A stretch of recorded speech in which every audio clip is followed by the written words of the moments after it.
our black compatriots.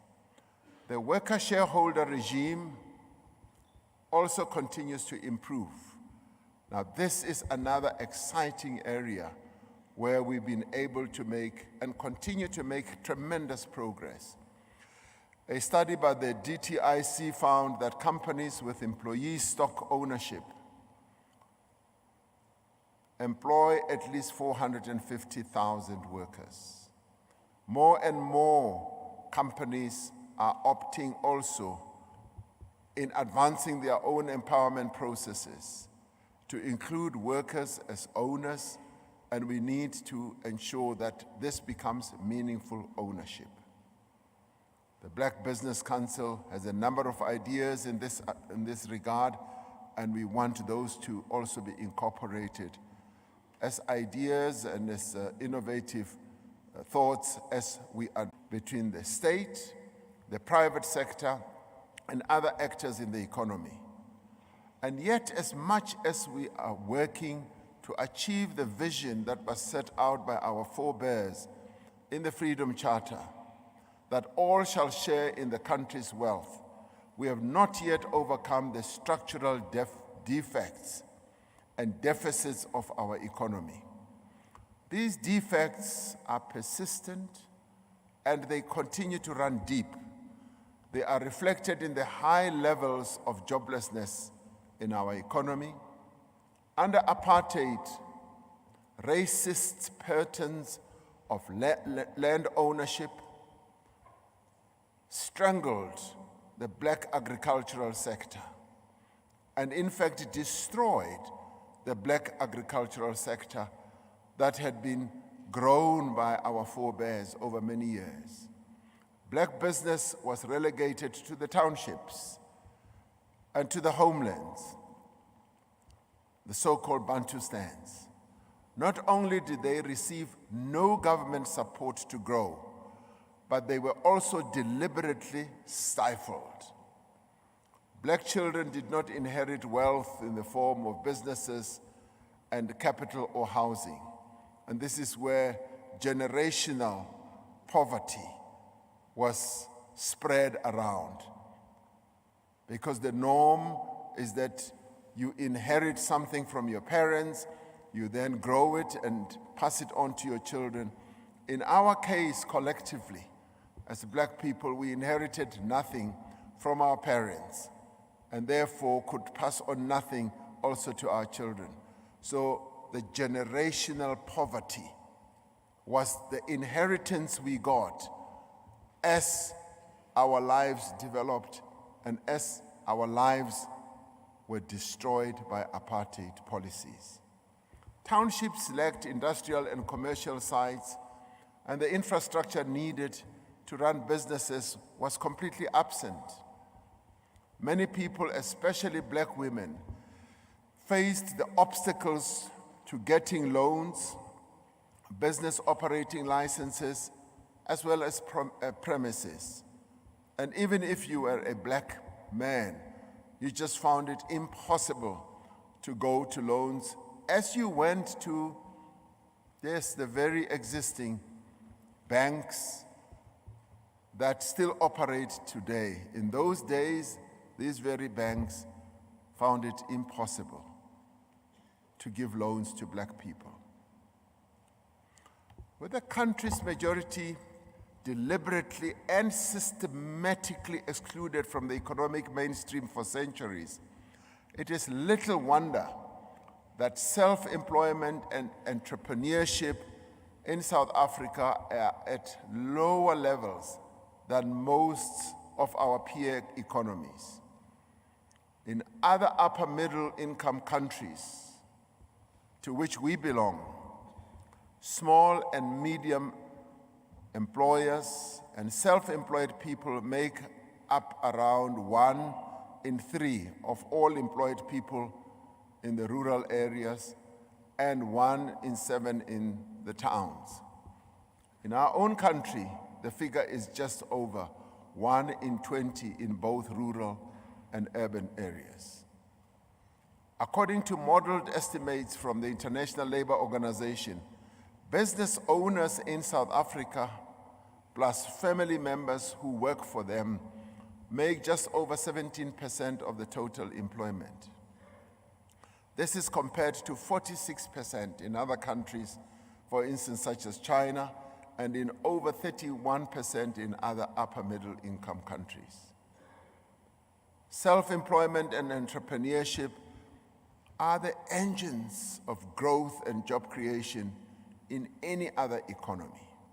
They support innovation, they boost competitiveness, and bring new products and services into the economy. To a large extent, this entrepreneurial deficit is the legacy of the policies of the past. We were held back and chained to the backwards areas of economic development. But 28 years into democracy, there are still barriers preventing Black entrepreneurs from meaningful and equitable participation in the economy. These barriers are particularly challenging for women, for young people, and also for people living with disabilities.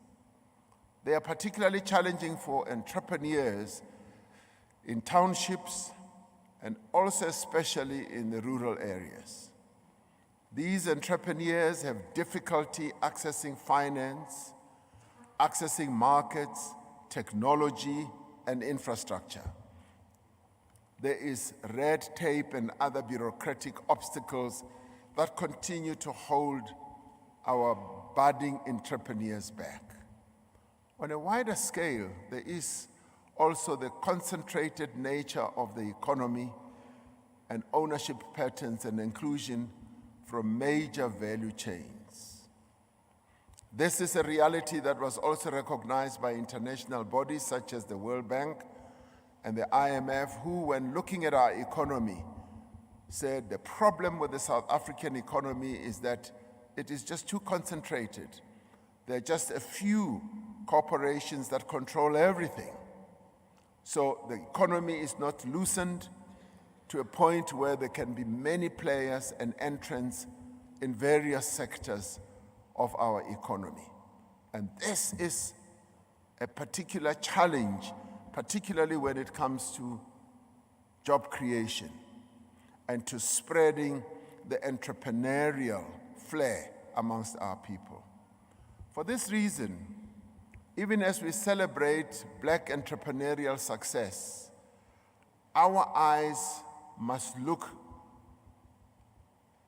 towards the horizon. While we are here to deliberate on learnings from the Black Industrialist program, as well as other initiatives, this conference that you are having today, which is a historic conference, is also about shifting the transformation agenda to a higher gear. What we want to see from this conference is the makings of a new, improved trajectory for broad-based Black economic empowerment. We want to see a new type of approach to broad-based Black economic empowerment.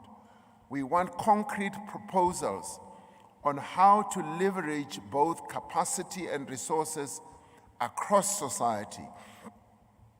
Across society, because our main remit is how we broaden Black economic empowerment, so that economic empowerment should not only be restricted to a few. It must be broadened and it must be inclusive, and our people must have a sense and feeling that they are also included. We also want a frank discussion about impediments to the expansion of Black business, not just from government, but from the private sector as well. And yes, I do invite you to also talk about how government becomes an impediment to the growth of your businesses, and how government embarks on processes that, for instance, prevent your growth or even destroy your growth. I know for a fact that one of the issues that you will want to raise, which you must raise, is how, if you transact with government, we are able to give you opportunities, but at the same time, we destroy you by not paying you on time or not paying you at all. And this is what we also must discuss. We need to talk about that frankly and openly as we are making efforts to solve this problem of non-payment or late payment by government, and look at how best we can come up with solutions. And I'm glad that the Black Business Council is a participant here because they have a number of ideas, and I want to be here present with you until lunchtime to hear what your suggestions are. We need to talk about the private sector procurement, about value chains, about access to finance for emerging Black businesses, and about how existing systems militate against emerging Black business. Yes, let us be open and honest and talk about how the private sector can enhance the growth of Black businesses. We need to talk about the inefficiencies in the economy that affect established and emerging businesses alike. We should be discussing the steps we have taken and still need to take to significantly improve the state of our ports, the state of our rail lines and roads, because the disrepair of our roads, the inefficiency of our ports is what could be impeding your own growth as exporters and as producers. We need to discuss the far-reaching reforms that we are taking in a number of areas. In telecommunications, in energy and water, and the improvement that we are bringing about in competitiveness of our economy broadly, and also the steps we are taking to reduce the cost of doing business. These reforms are all necessary if we are to create conditions that enable Black industrialists to emerge, to grow, as well as to flourish. In particular, we need to act decisively and urgently to end load shedding in our economy, load shedding that is causing such huge damage to our economy. But I'm sure you are going to tell us that load shedding that is disrupting your own business operations and frustrating your efforts to reach higher levels of growth. Like every other actor in the economy, Black industrialists can simply not grow without a reliable supply of affordable energy. That is a reality, and that is the truth. We know that. We have done much over the last 4 years to transform the country's energy landscape and bring new generation capacity online. But that is not enough, and we need to do much more and to move faster. That is why I've brought together all relevant departments and entities to work on an integrated set of measures to add additional power to our grid in the shortest possible time.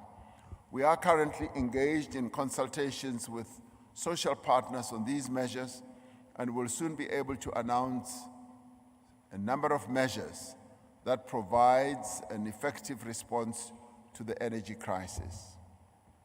At this conference, we need to come up with solutions to challenges facing Black entrepreneurs. How, for example, can the private sector scale up the mentoring process so that emerging Black businessmen and women, young and middle-aged and old, do not find themselves set up for failure? What support can the IDC, various other government entities offer to black industrialists and black entrepreneurship projects funded by the private sector, whether in the form of guarantees or other instruments. What role can angel and venture capital play in bridging the finance gaps that both aspirant and established black businesses rely on for their sustainability? And I'd like to hear your thoughts on how we can begin to advance some of these businesses that have sprung up and that are going to be showcased today to the listed platform of the Johannesburg Stock Exchange, so that they are able to raise more finance, so that they are able to demonstrate that, yes, they are growing businesses, they are reaching out to new and broader markets. We need to also find out how we can mobilize black capital in one shape, form, or other, to support some of these emerging black industrialist businesses. Many others have done it on that basis to support and grow their businesses. And how can we mobilize? Because there is a lot of capital that resides amongst our people. And how can we come up with financial instruments to harness that energy of that capital and bring it to bear to support these growing industrial businesses, so that one day we too can have black industrialist companies like General Electric, black industrialist companies like the big companies that we have that play at a global level, and how we can have national as well as continental champions that are well supported, well helped by the energy that resides in our own country. So I do want us, maybe when we next meet, I do want to hear that some of the companies are emerging and they're also going to be listed on the Johannesburg Stock Exchange. They're going to be listed on the New York Stock Exchange and so forth. And I'd like us to dream big. I want our black industrialists to be big dreamers, to have great ambitions, and be listed, yes, on the Nairobi Stock Exchange, to be listed on the Lagos Stock Exchange, and be able to harness a lot of capital to be able to grow their businesses. That is the dream that I would like us to all have. I can see that you are so afraid that you don't even begin to realize that this is an achievable dream. It is an achievable dream.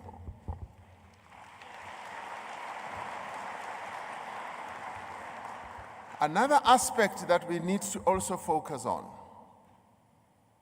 is research and development. I would like to see the various black industrialist companies that we are going to celebrate today to also, at the next iteration of this conference, to tell us that they have embedded research and development within their own structures, and they are beginning to focus on research and development so that they can grow better, so that they can look to the future, produce better products, and innovate more and more. I want to hear them say they are underpinning what they are doing with innovation, with creativity, with creating new products and new services. And that should be done through research and development. It has been found that companies that focus more on research and development are able to achieve a lot more. I used to be associated with a company where one day I was walking around and met a young person, and I asked him, "What do you do here?" And he said, "Nothing really." And I said, "What do you mean you do nothing?" He says, "No, I just work here to think and to come up with new ideas. And that's all I do. Sometimes I don't even come to the office. I stay at home." And I looked at him, he just had jeans and torn techies. And in the end, he was the one guy who developed the SMS system for us. SMS, as you might know, was started here in South Africa and developed a whole range of other things. Be brave enough to bring in young people who, even if you bring them in and you don't give them specified jobs, let them come and imagine things and dream and innovate. And one of the other areas is that those type of people will help us register patents, will help us register copyright, patents, and through patents, we're then able to move to the upper level of development. The deliberations that you're going to have in this conference should result in commitments from the private sector to procure more from emerging black business and to support their integration into value chains. And I see that there are a number of black industrialist companies here that are linked through value chains with other bigger companies. We want to see more of that. They must do this even if it means changing value chains to accommodate black business. Unless tangible, sustainable measures are implemented, we run the risk that empowerment opportunities will be confined to black businesses transacting with the state. We want black businesses to broaden their horizon and to transact with whosoever and the key players in our economy. We run the risk that the private sector and the big business in particular makes little or no contribution to the empowerment of black entrepreneurs. We run the risk of stifling economic growth if we don't approach it on a broader basis. An economy that only benefits a few and does not reflect the country's demography will never be sustainable or be dynamic from a growth perspective. There can be no growth without economic inclusion and without a business sector that reflects the diversity of our people and our society. And this has been the real problem of our South African economy, because in the past it never reflected the diversity of our country and the demography of our country. There can be no inclusive recovery and reconstruction unless broad-based black economic empowerment is at the center of our efforts. This is the main remit of this government that I lead. Forget what others are trying to do to fight against broad-based economic empowerment. We will continue to insist that broad-based black economic empowerment must be at the heart of the transformation of our economy, and we will continue to resist. The newly appointed BBBEE Advisory Council has been tasked with advising on the future trajectory of broad-based black economic empowerment as we rebuild from the years of slow growth and the impact of the COVID-19 pandemic. The Council comprises accomplished South Africans with diverse experiences as well as expertise in business, in the economy, in labor. Our vision for the future of black economic empowerment will build on our successes, will learn from shortcomings, and must be agile enough in the response to the realities of the national and global economies.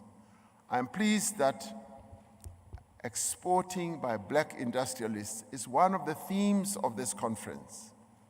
This conference will be discussing opportunities to access other markets on our continent through the African Continental Free Trade Area, as well as trade arrangements that we have with the rest of the world. Tomorrow we are going to welcome President Ouattara from Côte d'Ivoire. On Friday, the reason he comes here, he wants to open up trade relations between South Africa and Côte d'Ivoire, and indeed West Africa as well. And this must be seen as a process that you as black entrepreneurs or industrialists must participate in. Our achievements through the Black Industrialist Program and other initiatives must act as the springboard to achieving higher rates of economic growth, social transformation, and expanding prosperity amongst our people. In conclusion, I wish to thank Minister Patel and his team for convening this inaugural Black Industrialist Conference. Through this conference, we want to establish a practice of recognizing but also celebrating Black excellence in the economy. As government, we want to pledge our support to the endeavors of Black business people, women entrepreneurs, youth entrepreneurs. We also want to challenge South African business to play its part. Established businesses need to understand that transformation is vital for sustained and inclusive growth, and that it is in everyone's interest that the substantial capabilities of the private sector are mobilized to support broad-based Black economic empowerment. Working together, we can grow this economy, we can create jobs, and we can ensure that no one is left behind. It is therefore my pleasure to declare this inaugural Black Industrialist Conference open and wish you all a very successful participation in this conference, and I hope the deliberations will be most enriching and show us the way forward. Thank you very much.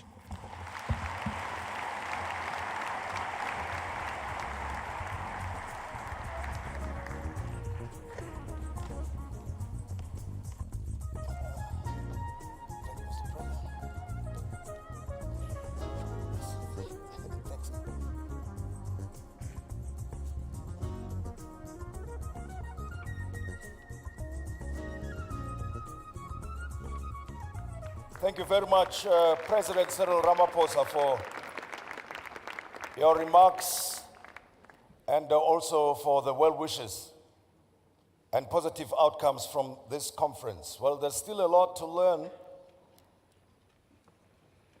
The way I understood your message to me and to everybody in this room is that transformation is an imperative, but then it has to be transformation for growth.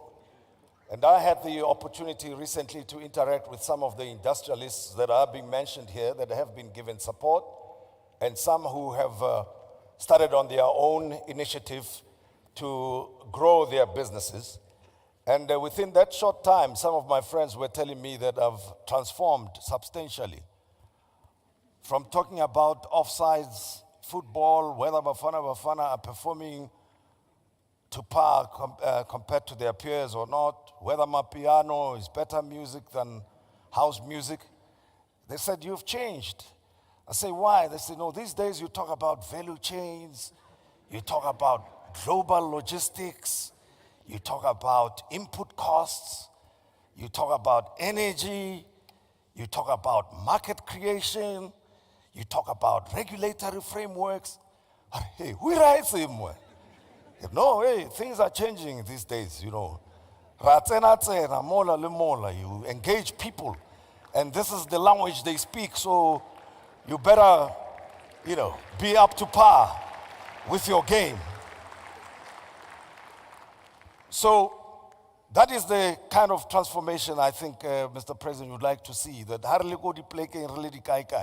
we must start talking like that. And I would like to thank the industrialists that I interacted with for improving my understanding of what's going on in our economy.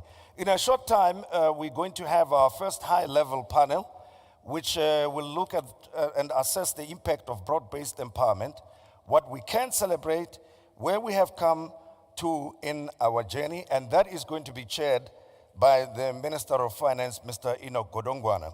But in the meantime, let me put the panelists on notice Med Gloria Sorobe of Witpold, Mr. Kuseni Dlamini, Chairperson MassMed, Mebusi Mabuza, Chairperson of IDC and BRICS, and Mesindi Mabasa Koyana of the Women Chartered Accountants to join him. I've mentioned your names, be on standby, and you are going to be on that stage to my left. But before you come up here, let's take a look at the industrialists that I mentioned earlier. Thank you.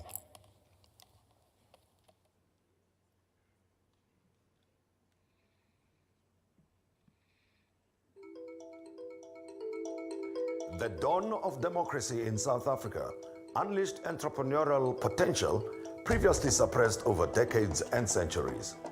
South Africa has reaped the benefit as black entrepreneurs have forged new paths in business, growing South Africa's economy and expanding employment. With a clear objective of creating multiple and diverse pathways and instruments to enable the entry of black industrialists into strategic and targeted industrial sectors and value chains, the government's Black Industrial Program has achieved significant progress and is geared to further increase the participation of black industrialists in the national economy.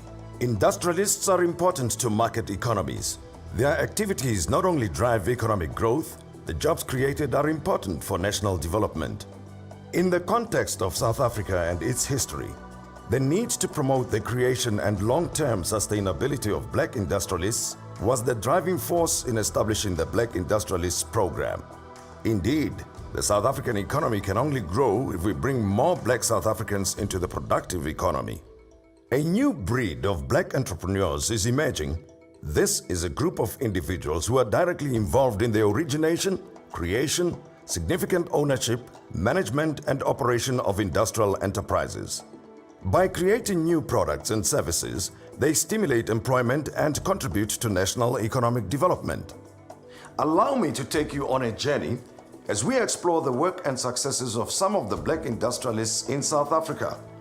Let us hear their stories and just how they have emerged as recognizable industrialists amidst the various challenges that may have come their way.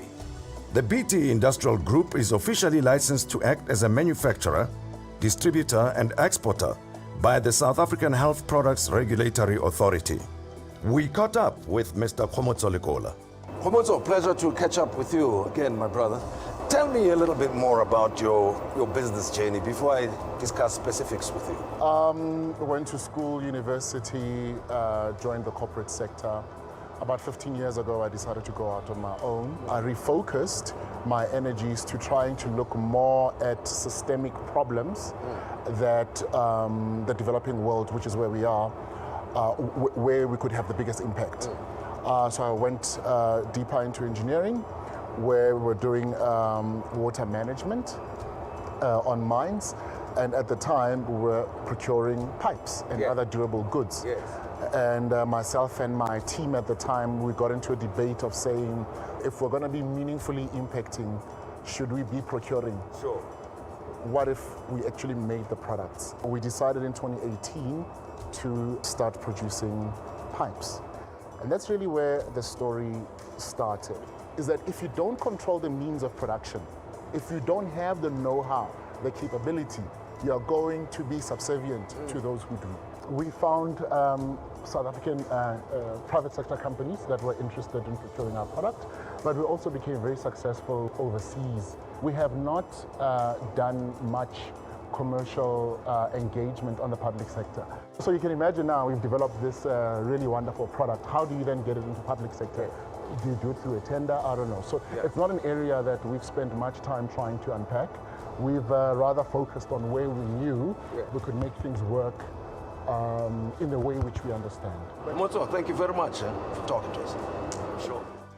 MCR Plastics is a manufacturer and distributor of automotive interior components based in Port Elizabeth.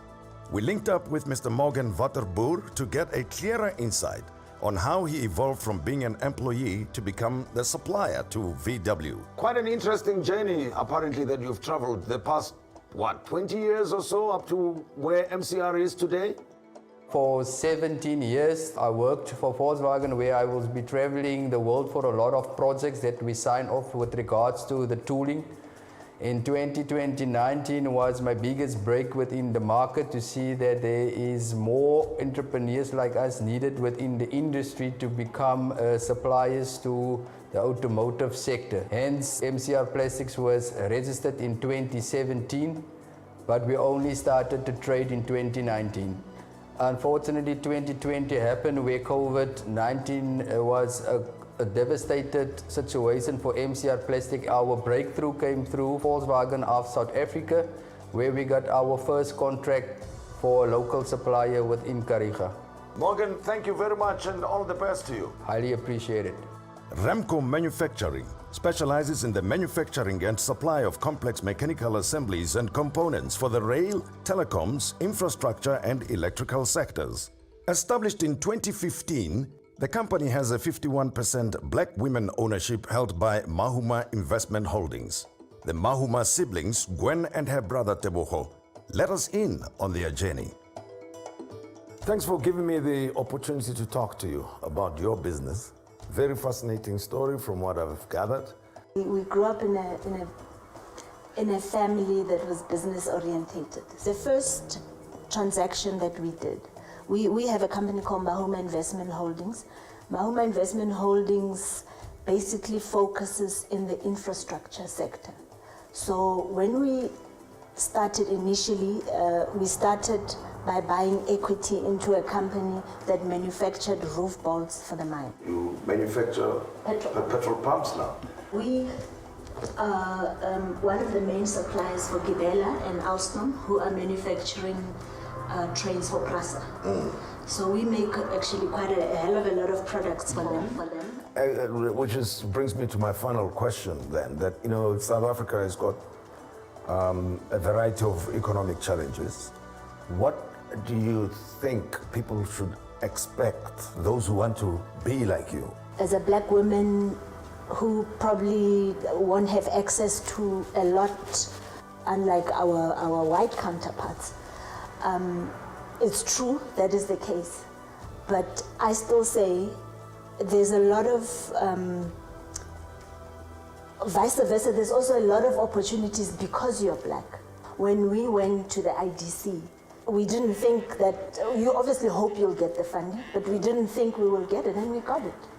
Because we had a great idea. Thanks again for sitting down for this chat with me and also educating me in the process. I appreciate it. No, thank you very much. We appreciate the opportunity to be heard as well. On the southern slopes of the Soutpansberg, near Thohoyandou in northern Limpopo, lies a citrus and banana farm spanning over 202 hectares. Easy Farm is an operation founded by an agricultural pioneer, Israel Nemaurani, in 1990. Easy Farm today has 115 hectares of citrus, mostly Valencias, and 60 to 70 hectares of bananas.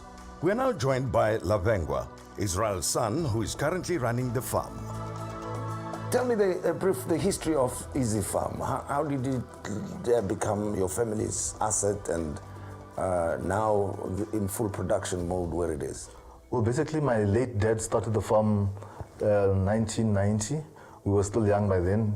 Basically he moved from Tembisa and then he bought himself a piece of land in Venda. Well, basically our main crop is citrus. We've got different varieties of citrus. 80% of the citrus basically goes to the international market. The 20% goes either to the juice factories in Tsanin, or we sell it locally to the Baki trade. The bananas is all local. Basically, I've got 60 hectares of land on the farm, which is still virgin land. I need to establish that on soft citrus, which I've already signed a contract with the owners of that certain cultivar. And yes, they are willing to come on board. You actually triggered a thought in my mind that you could have chosen to be a consumer, but you chose to be a producer. Yes. Thank you very much, Lavengwa. Thanks. Appreciate it. VM Automotive, based in both East London, Eastern Cape, as well as in Roslyn, Gauteng, is a fully transformed 100% black-owned supplier of aluminium and steel automotive panels. As part of its flagship innovation, VM Automotive introduced laser blanking as a new technology in the manufacturing process for the latest C-Class Mercedes-Benz W206 model. Mr. Gibson Njenje took us in to share with us the journey as an industrialist in the automotive sector. Thanks, Pragib, for allowing me into your office space and having this opportunity to talk to you about VM Automotive and your involvement in business. How did you get involved in the automotive industry? No, thank you for coming through, Tim. Yes, I started the company in 2012, and having been interested in the automotives, but from 2013, I then focused on building my own company. We started supplying Mercedes from here, actually, until the series, the old series ran out, the W205. Now they're running to W206. But W205, we supplied from here, from Roslyn. So in 2019, we put in a bid for the contract of the W206 with Mercedes-Benz. And we went to our funders and told them this is what we're doing, and we would want you to support us. They said, okay, look at it. Let's see what it looks like. Brad Gibson, Ginger, thank you very much for talking to me. I appreciate your time. Smith Capital designs and manufactures aerial platforms, drilling rigs, as well as truck-mounted cranes. A family business operated by Mrs. Fortunate and Mr. Sipho Mdanda. Mrs. Mdanda took us through her operations in Germiston. And thanks for allowing us to pay you a visit here and look at your plant. Quite impressive work that's going on here. I would have thought that you've been in business for 20, 30 years, but interesting revealing that it's not so long time ago. No, not at all. We've only been in this journey for just 5 years. As a family, right? Yes, as a family. As I say, my husband and I, Sipho Mdanda, are in the business together. Yes. We ventured into this journey in 2015, where we used all our savings, and he left corporate. I still stayed on just a bit to make sure we put everything in place. We sold his shares, we used our savings just to have the skin in the game, and then we acquired our first business, which is Kollega in KZN, which designs, manufacture truck bodies and trailers. We acquired Smith Capital in 2015 November. We had to go and knock for funding. We knocked at different commercial funding institutions. We knocked at DFIs as well, and NEF did approve us. And how much support did they give you? We got a 26 million loan to acquire the business, and we are quite grateful because it allowed us to get funding at a very competitive pricing rate and terms. And also what we are very grateful for with this funding is it came with very, very good post-funding support, which I am assuming and I believe most commercial funding institutions don't provide to that extent, and also access to markets. So that was also a plus for us. Well, everything of the best to you and your family. Thank you so much, Tim. Thank you. Appreciate it. Thank you. Thanks. Sure. AMCA is a South African homegrown company with over 60 years in the health and beauty industry. Upholding the vision of the Black Industrialist policy, AMCA has created a platform to raise other industrialists. We met up with Mr. Nizam Kala and spoke to him about his participation in the advancement of the industrialization agenda. Well, gentlemen, thanks that we are able to chat. Nizam, going back to Maravastad days, and Jabu, going back to the Hillbrook days. Thank you for having us here. And if you look at it, we started as a small manufacturing operation, and we faced many challenges. Yeah, so we are in different sectors. The personal care business is broken up into skincare, fragrances, home care, sun care, oral care, and hair care products. So the IDC, we started working with them since 1988, and the DTI has helped us with the place we're standing on currently with critical infrastructure program. So we've been blessed with a lot of support, and we believe that this has helped us fast track our growth to become a meaningful player in the market. Jabu, you had your own product range when I referred to the Hillbrook days, and now you are part of the AMCA group. You see, I had my own factory, in Wynberg, You know, every time when you grow into business, you know, the growth is costly. So it's either you need the external injection, the funding, or you partner with people that are sharing the same idea with you. Gentlemen, thank you very much for talking to us. Thank you. Appreciate it. Thank you, my brother. Thanks very God much. bless. Thank you. Thank you very much. Established in 2014 by two young black industrialists, Terence Liduma and Phumzile Nkomo, Makamisa Foods specializes in the creation of flavored food sauces such as jalapeno and pickled vegetables. Makamisa has since grown to become a notable brand, drawing the attention of key players such as famous brands. We had a moment to engage Ms. Phumzile Nkomo, who let us in on their unique journey. Well, Sis Phumzile, thanks very much for granting me the opportunity to talk to you about your business's remarkable story, or should I call it your remarkable story, because you were there at the very beginning. We started the business, we were bootstrapping. It was my husband and I in the business. And we used to do expos and your family market. So I used to sell. I sold at the markets, and then he was negotiating bigger deals and, you know, trying to get us certified. Now, this product was done by my father in the kitchen at home. And so we were discovered at the market. So famous brands came to the facility where we were contract manufacturing our sauces and our relish, and then they wanted to do business with us. So we approached the IDC back in 2016, 2017, and then we approached the DTI after that. So they, in total, the total funding that they gave us was it's about 66 million at the moment, which 44 constitutes the capex part of it, and then the rest is just the OPEX. So they've played a very big role in our lives and in the business. Yeah. Sure. Okay. Good luck. Thank you very much. Thank you, sir. Thanks.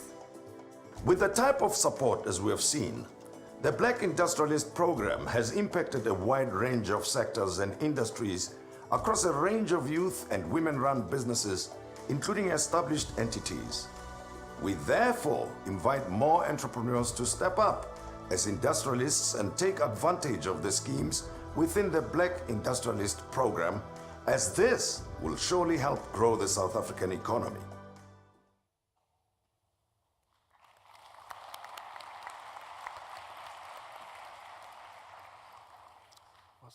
Should we kick off? Shall I start? Whoa! I didn't know that. Thank you very much, Mr. President, colleagues, ministers, distinguished guests. I'm going to be moderating this session. I don't think we've got enough time. Be that as it may, we asked to talk about BEE. Two pillars I'm going to pose to you.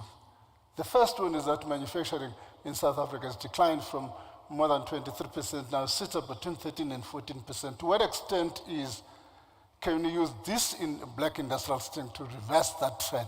That's one pillar. The second pillar is to take the challenge from the president that says, let's dream big, but I'm going to kind of moderate them, change that a bit and say, you're all stalwarts in the black empowerment space in one way or the other. What are the lessons? What are the pitfalls? What are the successes? And what are the minor changes we need to do moving forward? Starting with you even have a holding company. Stalwart. Can you hear me? Am I? Yes. Okay. I'm probably the oldest of the panelists, so that's why he's starting with me. I think the first one, Minister, is that there's always a question whether BEE has made a difference. I have the privilege of having worked under the old regime and the new regime. I can safely say yes, it has made a massive, massive difference. If you have worked as a professional before 1990 and you worked as a professional post 1990, there's a big difference there. I will just also say that people are always shocked when I'm saying The biggest example of BEE is MTN and Vodacom. People forget that even the way they were structured and formed, there were rules, there were conditions, the ownership and the conditions of what they should do was very clear, universal access and all that kind of thing. We should count that as our success story for BEE. Back to your quick questions, manufacturing, why is it reversing? Is there an opportunity to do so? I'm saying yes, because we had done a manufacturing project, practically. And with a lot of support from DTI, we got what they call the infrastructure grant. We're building a cement plant in Limpopo. We had an infrastructure grant because we had to bring the power line to where we were, and they pay a 30% for that, and that's for everyone. And then the second opportunity was what you call the Section 12I tax incentive. We have priced that to be almost... That Mr. Patel is fighting with me over Section 12. Well, you fight, we've got ours already. Maybe you don't care now. We've got our Section 12. But we've priced that benefit of deferring our taxes up to 500 million rands. And I think as a manufacturer, you cannot not say that is facilitation by government. And I'm saying that with some bit of authority, because we're the recipients of that. Thank you, Minister. Let's go to amendments, CEO, sir. But let me put a different question to you. You are a funder in IDC. A number of black business persons there will know the story. You've got a project, 100 million rand, IDC and any other financial institution says to you, okay, 60 million will give you 60%. Skin in the game is 40%. Where do I get this 40 million?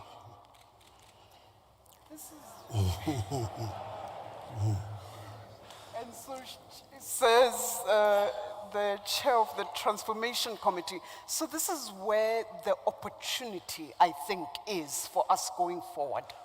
We haven't seen any structures for collateral. We have to support especially black entrepreneurs insofar as collateral is concerned, and every funding institution will require collateral. So I think specific, specialized structures that are supported, especially by government, would be important there. The second one is the skin in the game, the own contribution. There I would like to see more of the established businesses coming in as angel investors. This is in addition to whatever else is provided. Coming in as accessible angel investors for the young people who are busy trying to build their businesses. We haven't seen enough of that in our black community. I think it's a little more established in South Africa insofar as the white community is concerned. We know for a fact that an entrepreneur in my family can't come necessarily to an uncle. So those black industrialists that are established should please step into the fray there. What's your take, Mr. Lame? Yeah, I think we need creative structures that can close that gap. And to the point that the chair of the IDC has made, we need venture capital. There's no culture of venture capital in the country. We need the angel investors, but we also just need to get the DFIs as well, just to be more creative in terms of enabling black industrialists to access funding. Because I've seen cases where certain key strategic projects and opportunities for black industrialists end up being lost because there is no own contribution. To your point, Minister, most people ask, where do I get the 40% or the 10%? It can be material at times. Cindy, what are the key lessons moving forward? You've been in this game for a while as well. Thanks, Minister. I guess, it's a privilege sitting with the colleagues on the panel whom I've always looked up to, because as one of the lessons, I met Gloria when I succeeded her as a CFO of Transnet about 20 years ago. And key in that journey in the public sector, which trailblazed transformation, was that government always wanted to support us in succeeding. Even when you were hailed in Pretoria, the message was always, Ningas Port, you know, don't disappoint us. It was about excellence in how you deliver. It is sad to say that in the last 10 years, that has changed and also landed a few of professionals into trouble. I bring this because the president challenged us that we must bring issues, the elephants in the room. He mentioned how quickly government pays, but also one of the key things that has destroyed entrepreneurship is the corruption that black entrepreneurs have had to face. That takes me to the issue of procurement. There's always an argument that we need to use procurement as a tool of broadening the base and changing the structure of the economy. And the president has alluded to that. The key question that arises, how can we utilize that tool, but at the same time avoid this notion, accusation of corruption, efficiency, and effectiveness? How do we do that? Mama Gloria. I think the Kodwa umdala kunami, ithi umdala kwabanye abantwana. I guess the biggest thing here with this transformation thing is that we must understand that the exclusion was legislated by the previous government. And the government, this government, tries to unlegislate that through BE Act, Procurement Act, and so on and so on. The most important thing here, why I'm mentioning this, is that the apartheid government was very efficient in monitoring how to exclude. Extremely efficient. They put their best brains to do this, whether it's excluded from university or excluded from schools or excluded from everything. What it means for us BEE players, we also have to be just as efficient and put our brains forward to make sure that this undoing of that sophisticated instrument is well catered for by so much intellectual capacity and the energy and attention to detail.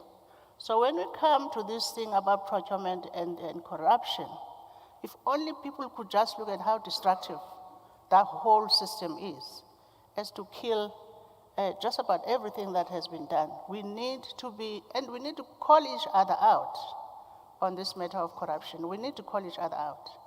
The last thing we need is for black professionals to refuse to work in these SOEs, simply because by the time they leave these SOEs, they are tattered, they are destroyed. Somebody is given 15 years to be a CA and comes out of this system being like a rogue. And most of the times, they are not rogues. The system is untied. We need to actually fix it. Okay, we change the subject a bit. Change the subject a bit. The allegation is that we're enriching a few. How do we deal with that narrative? Because it's beginning to counter, my view is an attack on the initiative for black economic empowerment.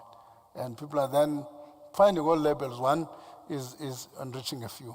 How do we get out of that trap? So we haven't been able, I think, to get the information easily accessible to as broad a base as possible. If I live in the Vembe district, I should be able to know exactly where to go in order to get access to funding for my small or medium-sized business. And I'm not convinced that the information is as available as all of that. I like the fact that I think pre the BE Commission, most certainly there was a tendency, because the BE transactions were driven by the owners of capital, largely. So there was a tendency to concentrate. Once they got comfortable with you, Minister, then you would get the next transaction and the following one. The legislation then started talking to employment equity. I'm a beneficiary of that. It started talking to enterprise development, access to value chains, and the funding gap, however, still needs to be addressed, and we can't, it's important for the development finance institutions, of course, to play their role, but the pie is so big that I'm hoping that the established commercial enterprises also see the opportunity to come on board. The last requirement, I think, is that when a person is not funded by an NEF because they don't perhaps fit the mandate, and they should not just be told declined. They should be referred to the appropriate institution that would be able to fund them. Then we would start seeing more people being caught in the net. How would I, taking Vembe as your example, which you have utilized, how would, if I'm sitting up there in Vembe, get to know what are the opportunities available, what system should be in place to assist me to do that? Mr. Zame? So just linked to the procurement question that you raised earlier on, what we do at Massmart as one of the big retailers in the country is really to be very intentional in terms of using procurement as a way to support and promote black industrialists. We have a supplier development fund that we set up, and the target there is to promote local sourcing, and we're partnering with local manufacturers that get offtake from us, and we also assist them to be able to export to our stores outside of South Africa.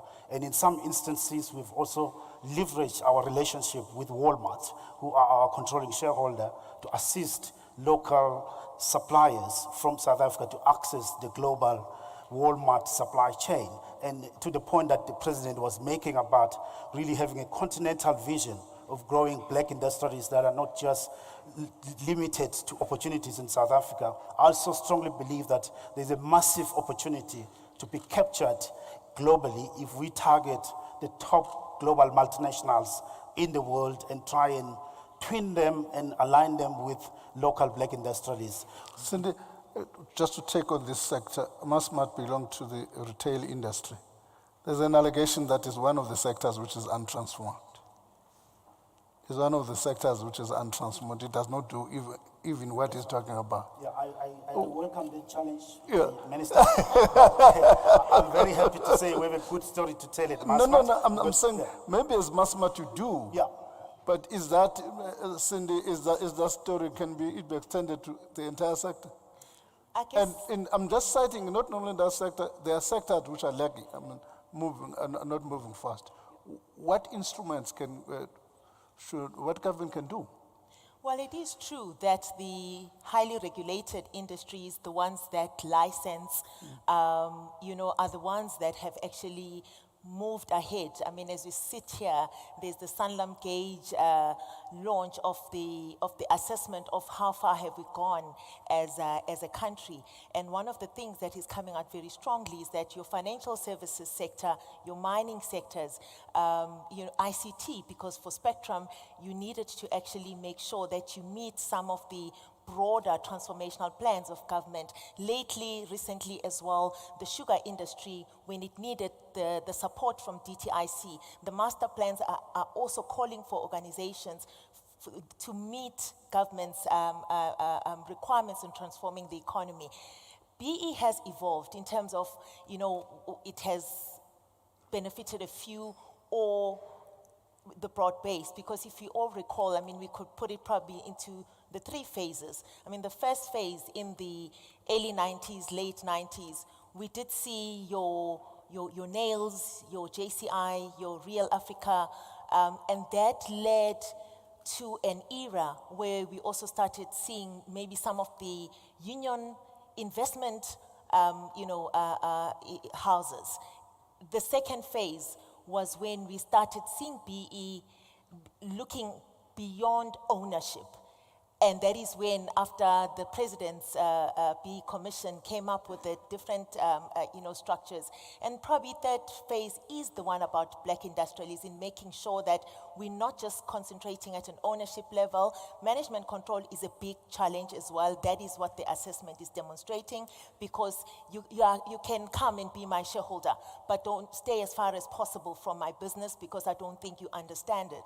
So again, that demonstrates the importance of skills development. And I think there, Minister, the latest part of this phase 3 on the industrialists is where indeed we need to harness the entrepreneurship spirit in the country. Venture capital and private equity, it is clear that it is only in the last 5 years where we started embracing it, where we can allow management to also do buyouts, like that gentleman supplying some of the components to the OEMs. So I do believe, Minister, that we do need to also take the wins and move on and build on with them. It is an evolving journey, and I guess as we go forward, key to it is to move away from the tick box exercise. Are we all singing from the same hymn sheet as a country in understanding transformation together, that it is something that society needs to actually thrive for the same economy that we all want to have and thrive in? Maybe we should, and take on that issue, how do we create that narrative where all of society are singing from the same hymn book? How do we do that? I think, Minister, we need a common and shared national vision. How do we develop that? And we need all leaders from the private sector, from government, and from all parts of society to really unite around a common vision of making South Africa a world-class, globally competitive economy, and using transformation as a lever for that, having black industrialists that are globally competitive, well-supported locally, and with dominant positions and leading positions in key markets. And that requires all of us to rally around, as Cindy says, same kind of hymn book, playbook that we refer to, and that we can all understand and share to be able to work towards that goal of building sustainable black industrialists. The key is not necessarily to you, to all of us as panelists. The key issue is where it's good to say it, but how do we make sure that how do we develop that narrative together? Sure, from government would be interested in doing that. What would be the step? I'm not referring to, I'm talking to all of us as a panel. I think, Minister, I'm coming back to us again as the privileged ones who have been able to participate. I see this room is full of blacks, for example, and they don't come from Sentin. Abantu abagodu ke ngoku. People must go back to their homes and talk about transformation. We've got to highlight the opportunities for those people in Vembe, in Qentane, in Livubu, everywhere, because the opportunities are there. As we sit in these boardrooms, we need to translate what we hear in the boardrooms back to their lives again. So I sit in the bank board of Nedbank. I need to understand how this credit committee thing works, and why is it that a lot of people are thrown out of the system, and then translate this back to the boardroom and say, simplify this bit and that bit and that bit. Of course, don't irritate Lysaja there with his National Credit Act. Do the right thing, all the risk mitigation thing, because now you know the language, right? You can be responsible as a bank board member and also as this rural girl, because you know what's required there. Nedbank, we took them all over the country. We started with Akonhoek, because Akonhoek is a village with the biggest population in the country. And you're saying, how come all of you are not here? Whether it's Standard Bank or it's Nedbank, of course, they had to put up a branch. You go to Mount Frere, you go to Dobo, you go to all these places, you go to Ndwedwe in Natal. All I'm saying is that as BEE players, our roles are not limited to these boardrooms. We have to go out, go home, and actually talk about it and translate it in the language that is well understood. Agriculture is not going to be in Sentin, it's going to be in Livubu, it's going to be in Willow Vale, it's going to be in all these places. Translate that. Go back to Busi and say, these people have no collateral because they have no security of tenure on anything they own. Give them some slack, do something. Let's be innovative around the collateral. That's really what we should be doing. And Minister, we've been shy, I think, to talk about the success stories. If I may go back to the examples that have been mentioned by my colleagues.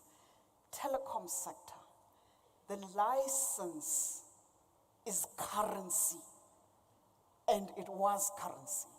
A lot of people benefited from that. The mining sector, even if people exit, that license is currency. Gaming, we've had successes there that we haven't talked about enough. So I'm concerned, for example, that we have missed perhaps a window of opportunity insofar as renewable energy procurement program was concerned. There was a BE requirement there, but that license wasn't given to the black business person and therefore became currency to them. I think if we kept up that kind of opportunity open, and there will be opportunities that are similar going forward, I'm hoping that we'll see more of those. If we talk about where we've succeeded, we'll be able to reinforce those lessons going forward. Here's the point. Cindy says, yes, we've been successful in regulated sectors. There are sectors which are not regulated, which are untransformed. What instruments or incentives or anything, I'm not necessarily saying beat them up, it may well be what you need to incentivize them to do. Take the positive journey of transformation. Are there any instruments we could use? Except for tax incentives. I don't know.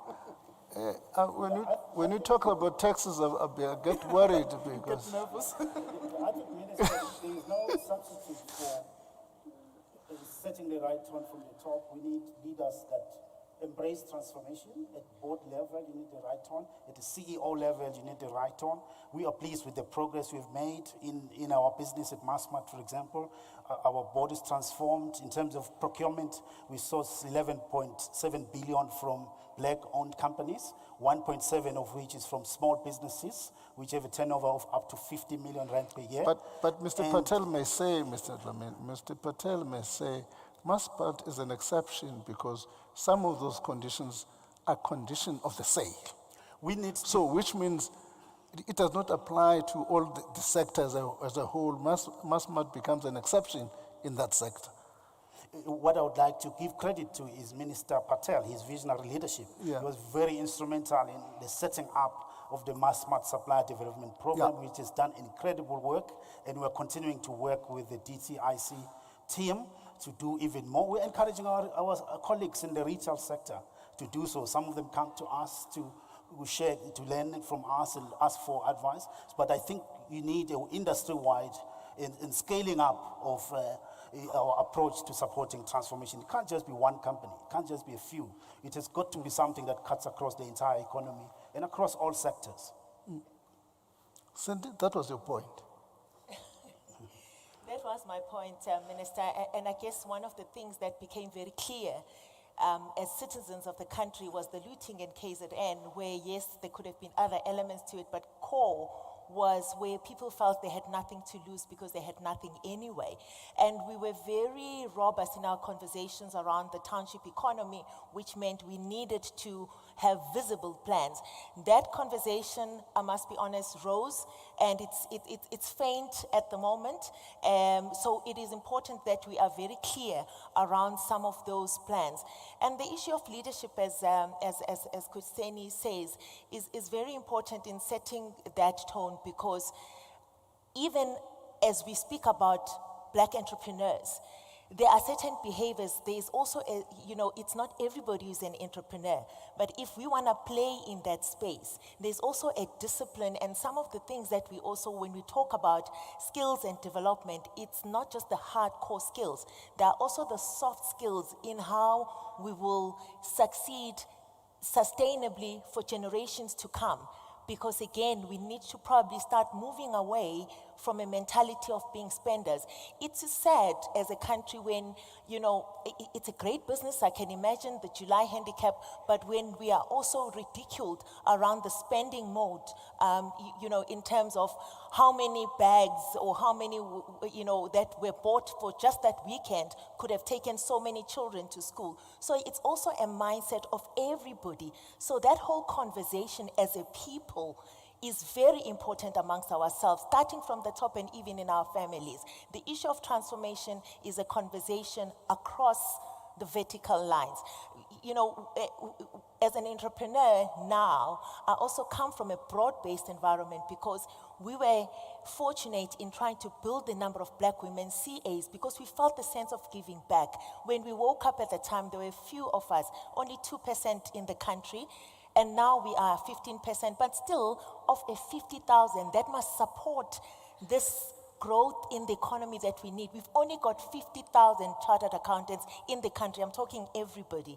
So when we looked at an investment holding company that was broad-based to look at the black women CAs to also play in this entrepreneurial space, it became clear that you still need the few who have the passion in being entrepreneurs to lead. So both can exist, because we also have been challenged in that they are the broad-based, and yet some of the companies are saying, I want to see you rolling your sleeves and doing the hard work in growing the businesses that we are raising our hands for. So I do believe that there is space for both, because some of us will want to be financial investors and others will want to actually run the businesses. And I know this is a conversation that the BE Commissioner has been very passionate about, in saying she would like to see us knowing and diving into the businesses that we are investing in. And thanks to Minister Patel giving us a practice note around how we manage some of those intricacies amongst ourselves with our own ambitions as black people. I'm sure when you talk about township economy, it's music in somebody else's ears sitting there. Mr. Pakstow is driving that is even made past legislation in the Gauteng legislature for township economy. How can that, to what extent can that be a critical factor moving forward? The infrastructure in the townships, Minister, the industrial parks that we grew up seeing. As black people, we don't even own the bread value chain. During the looting, we couldn't find bread, we couldn't have bread. We needed to still, we're crying that the factories are closed. So just something like that. The taxi industry, we do not own the full value chain. So there are some hanging fruit where we are actually right there at the doorstep, and we need to make sure that we unpack and participate across the value chain. The financiers of taxis are not black people. The manufacturers of the taxis are not black people. The panel beating centers. So those are some of the things, ministers, that are actually right here in front of us and at the doorstep of our townships. If one day you were to wake up in Mr. Patel's shoes, and you're asked with this challenge, we have to evaluate this black economic empowerment. This is where we are now. Where to from here? Now, you wake up with Mr. Patel, you've got to say, I've got to take this thing boldly.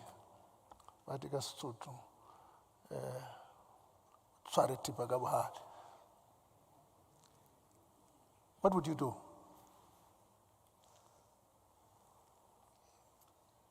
First, I don't like his shoes.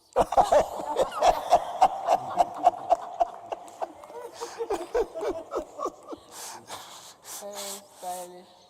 We'll make up, Minister, during lunch. I think where to take it from here is that we do have, we haven't done enough, but we have enough of the capacity, as in people who have practice in the space. And so the big thing is to oblige those,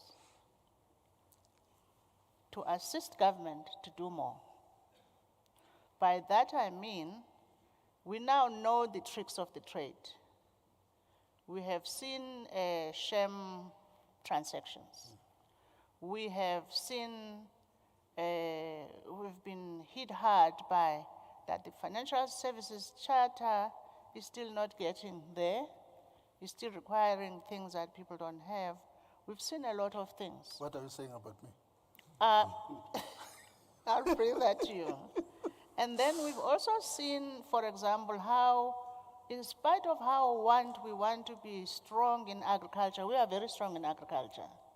No, But when there wasn't yes, we are dependent on input players, fertilizers, and all of that. We've seen the shenanigans there where we're doing the maize farming in Eastern Cape, rural Eastern Cape. Nobody has ever been there. And what do the input providers do? They bring their expired products, they bring their third-grade things. Of course, those things cannot work. And so you have to go back to them. Omnia, I will call you out until you fix it. And of course, we get first-grade input fertilizers now. We get first-grade fertilizers like everyone else. So what I'm saying is that maybe we can put some burden on the few who have seen the possibility of being empowered already to make sure that they do more than they are actually called to do. Yes, we are entrepreneurs, but there's a social element to it. We have to go back and actually make sure that this thing is translating broader. And of course, we still have to come back to government and say, Minister Didiza, but those roads and those bridges are smaller than the equipment we own.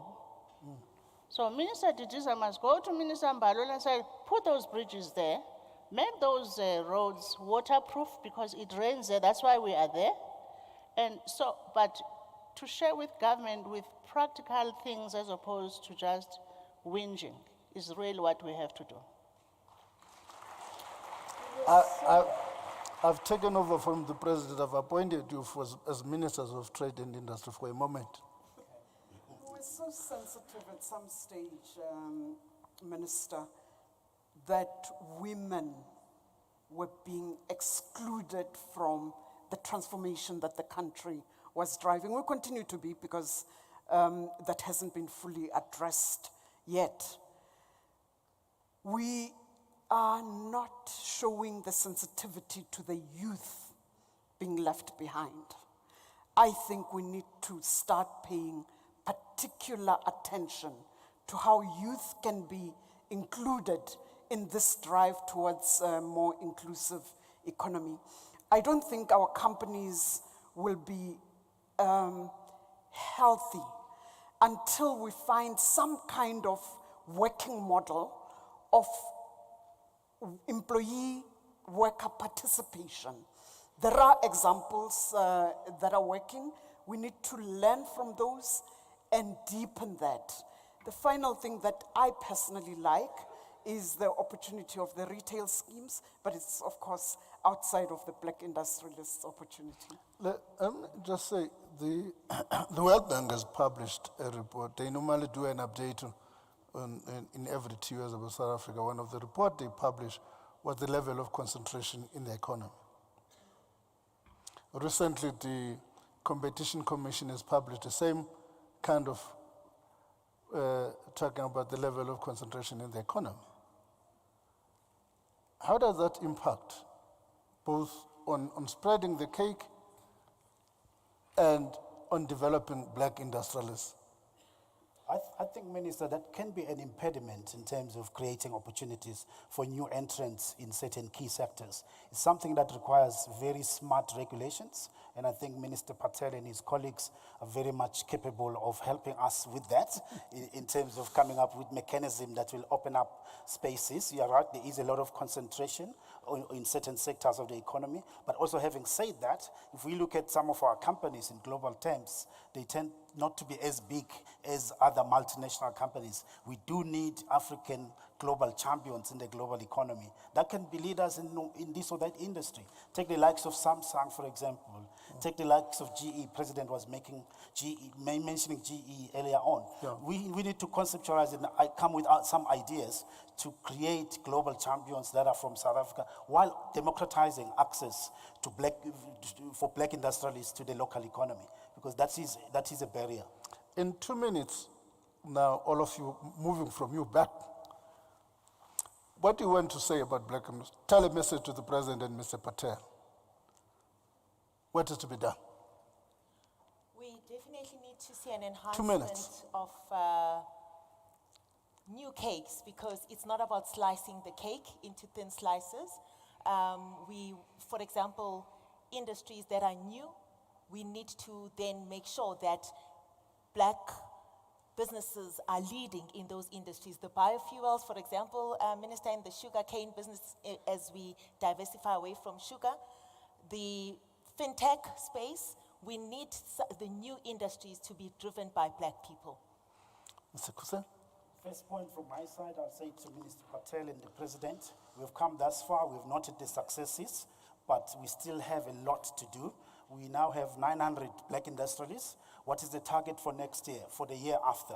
And secondly, can we set clear targets on black industrialists that are going to be part of the top 20 companies in the stock exchange in South Africa, top 40? Can we be intentional about that and create the supportive and ecosystem that will enable that to happen? And we also need to be intentional about globalizing our black industrialists so that they are not just confined to South Africa. There's an 8 billion population out there that needs the products that are being produced by companies from South Africa. The policies are sound. Let's see more and better implementation of those policies.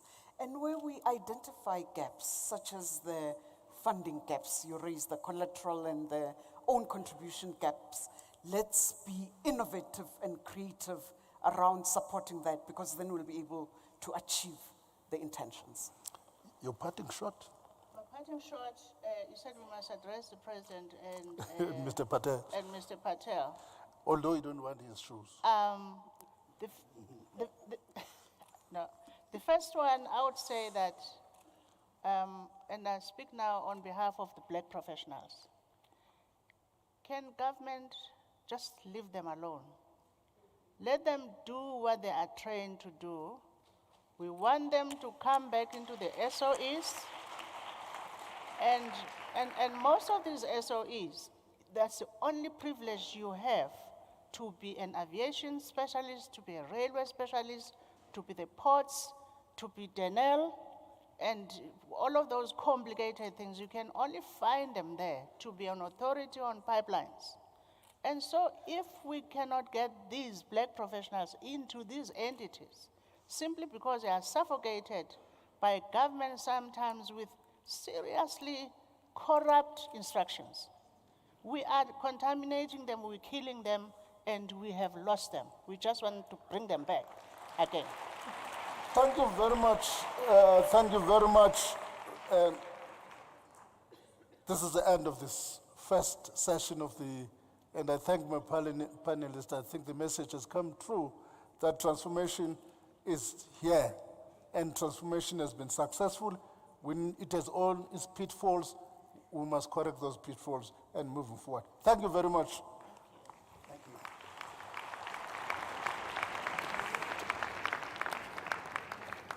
Thank you very much, Minister Godongwana and your panelists, for sharing your insights and raising issues in such a sharp manner for this nation to consider as we make our way forward, trying to transform the economy whilst making sure that we grow it at the same time. One more time, thank you very much. Round of applause, ladies and gentlemen.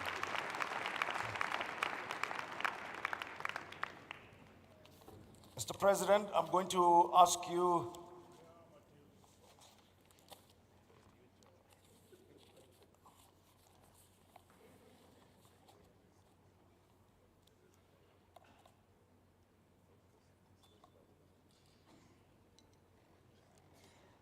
I'm going to ask you to come to the stage so that you can meet some of the newly appointed members of the Black Business or Triple BEE Council, Black Economic Empowerment Advisory Council, that you appointed recently. And today is going to offers us an opportunity to showcase the work being done to cluster, coordinate, and bring together groups of exporters, industrial innovators, filmmakers, and other South Africans engaged in value-adding activities in the productive sector of the economy. And now I'm going to call on the members of the council to come and meet with the president here on stage. President Cyril Ramaphosa, if you can please come and join us here for the photo opportunity. The council is made up of the following, and please come forward as I call your name. Dr. Ntabise Moleko, an academic specialist on industrial development funding. Sbongile Sambo, who runs a company in the aviation services sector. Sibusiso Mapatiane, black industrialist, runs his own metal foundry business. Kanki Matabane, who is CEO of the Black Business Council. Mayor Gloria Sorobe, please come back, the founder of Whiphold Investments. Ajay Lulu, chartered accountant and Triple BE specialist. Mayor Louis Tipe, senior leader in the labor movement. Ms. Makalen Gwenya, young trade unionist and researcher. Mr. Kashif Wickham, who leads the Progressive Professionals Forum. Dr. Lulu Gwagwa, academic spatial development planner, businesswoman. Tulani Chifuta, who represents the community constituency and youth movement at NEDLEC. James Hodge, chief economist at the Competition Commission. Ms. Katu Lambani Makwela, director of a company in the healthcare sector. And Ms. Irene Dimakatso Morati, a young internal auditor. And this offers us an opportunity to introduce the council that plays an important advisory role on BEE matters to the nation. And this is an opportunity to take a picture with the president.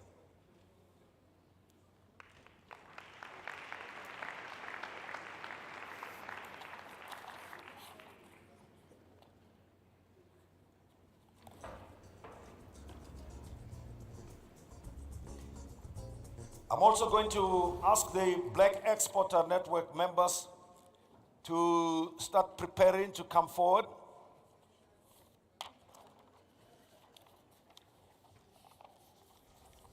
The Black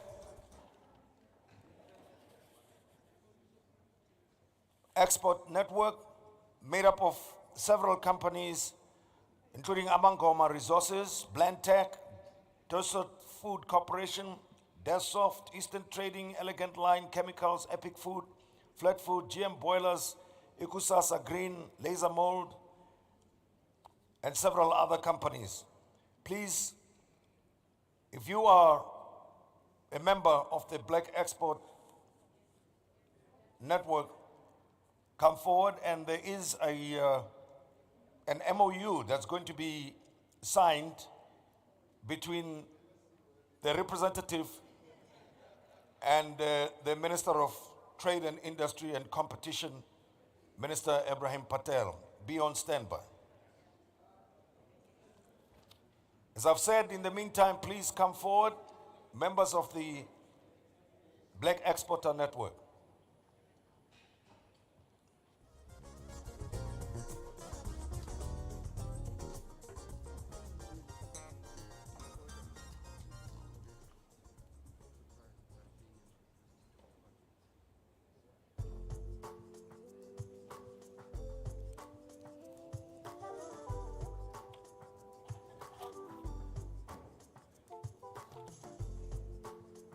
We will be calling on stage other formations, the Black Industrial Innovators, Sustainability Firms, and Beneficiation Businesses. Be on standby to meet the president, as well as the Black filmmakers. We will be giving you the opportunity. But for now, we are going to have the signing ceremony or signing opportunity, the MOU partnership with the government, the Black Exporter Network representatives. The other members, please line up next to the president so pictures can be taken. I've called on several companies so far. Smith Capital, Technology Bains Transformer, Loaded Life trading. Black Exporters Network includes Kopano Brickworks, Makwande Supply and Distribution, Mutle Mining Projects, Nkomazi Cotton Development Project, Ario, the Ario Company as well, Met Press, Mutlalifi Engineering, Naledi Rail, Nescon Flexibles, Makarenge Electrical Industries, MC Designs.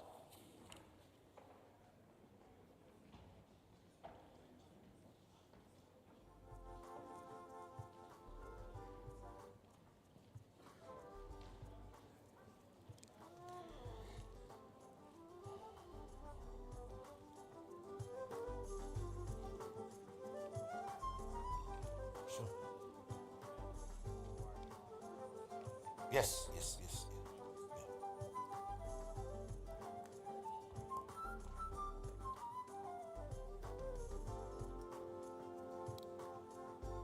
Minister Ibrahim Patel and Minister Togo Titiz are signing an agreement with the Black Exporters Network.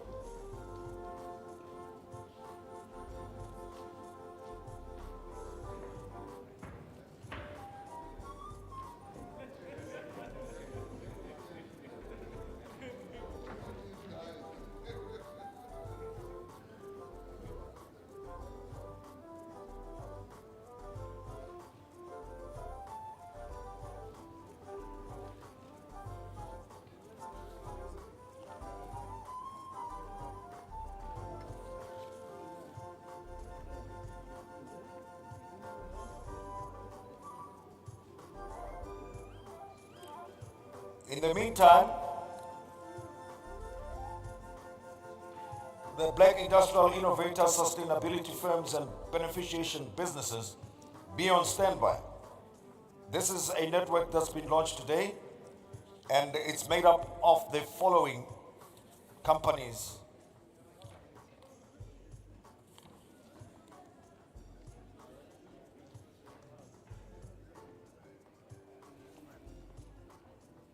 Dalisu Holdings, Makamisa Foods, Yamezela Metering, Nkrumah Textile and Clothing, Cavalli Chemical Group, Eastern Trading Company, Madedi Pets, Mukatangi Farming Operations, VM Automotive, Mtembu Tissue Covering, Remco Manufacturing, Ario, Sems Tissue, Nyanza Light Metals, ZA Gear, Procurex Advisory. Please come to the stage.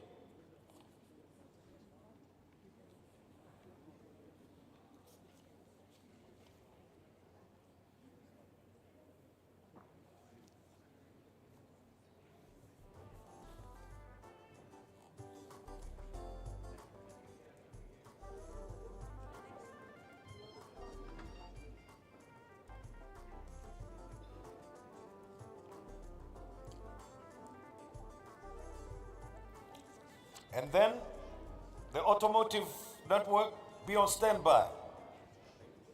Factor Code, Annex Logistics, Delberg Engineering, MSF Trailers, Steelworks Projects, MCR Plastics, Ocean Peaks Trading, Dunlop Belting, Steel Best Manufacturing, and&C Maintenance and Spares, Dalama Amateur Winders, Remco Manufacturing, part of that group, CZ Electronics Manufacturing, Mbali Industrial Solutions, Oil Spill Excellence, Fire Raiders, Agent P. Panther Capital, Taleka Manufacturing, and Africa Auto Group.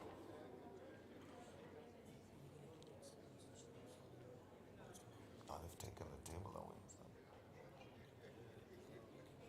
Okay. All right, we're also going to have an MOU signed. If we can get the table back and the chair so the minister can, together with the representative, sign an MOU with this particular group of the Industrial Innovators, Sustainability and Beneficiation Businesses.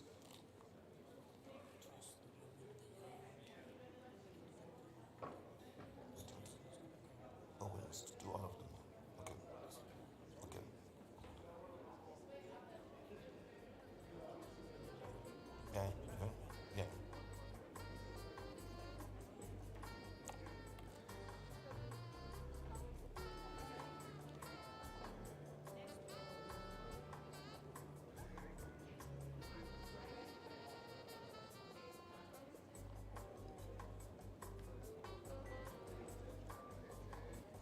Now this is the photo opportunity for the automotive sector.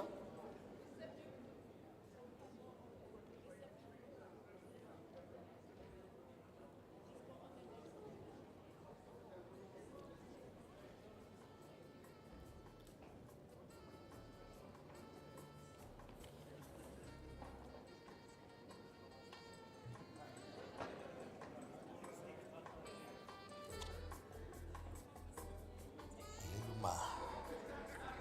Oh, Terence, Duma.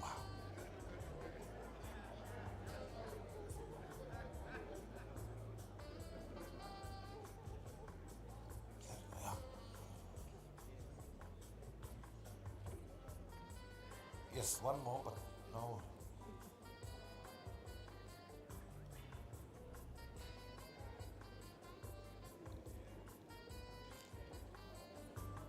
Sure. Later.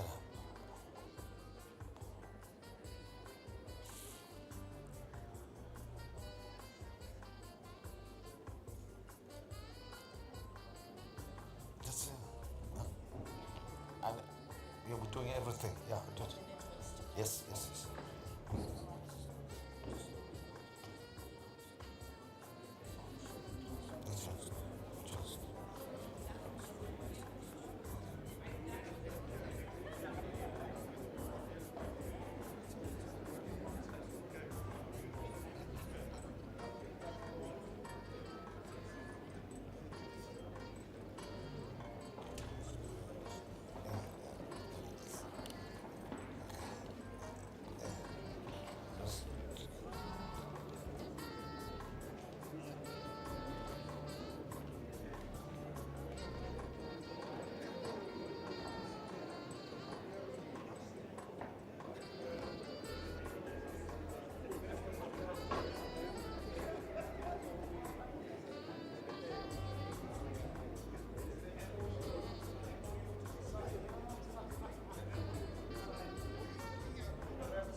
I'm still calling Alan. Okay, I hope we've got all the filmmakers representatives here on stage with the president. I hope you made it to the stage. But let's move on. And now we are going to focus on the groups that are strengthening the impact of transformation. And for the next photo opportunity, I'm calling on Minister Ibrahim Patel to join the president on stage. Minister Ibrahim Patel, please come to the stage and join the president.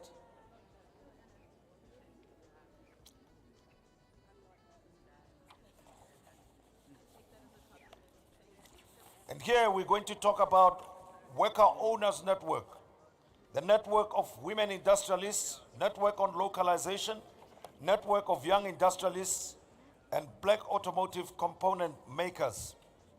The first group is the broad-based black economic empowerment that ensures that women and young people are engaged in value-adding activities, and networks of young industrialists and women industrialists will also be established to ensure that these critical target demographics are designated groups, and designated groups are able to benefit from the evolution of our transformation journey. The women's sector,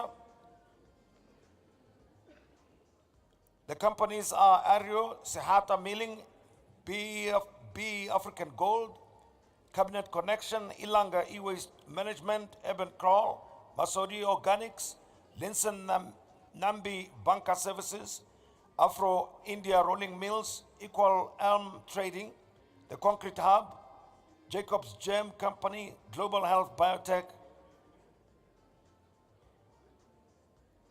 follows Mnyama Holdings, and the Mobile Landscaping. Youth, Sasana Studio, Cortex Textiles, Energy Generation Africa, Steam Generation Africa, Ferro SA Holdings, and Beauty Organic Super Soaps. Please come to the stage as we call your name.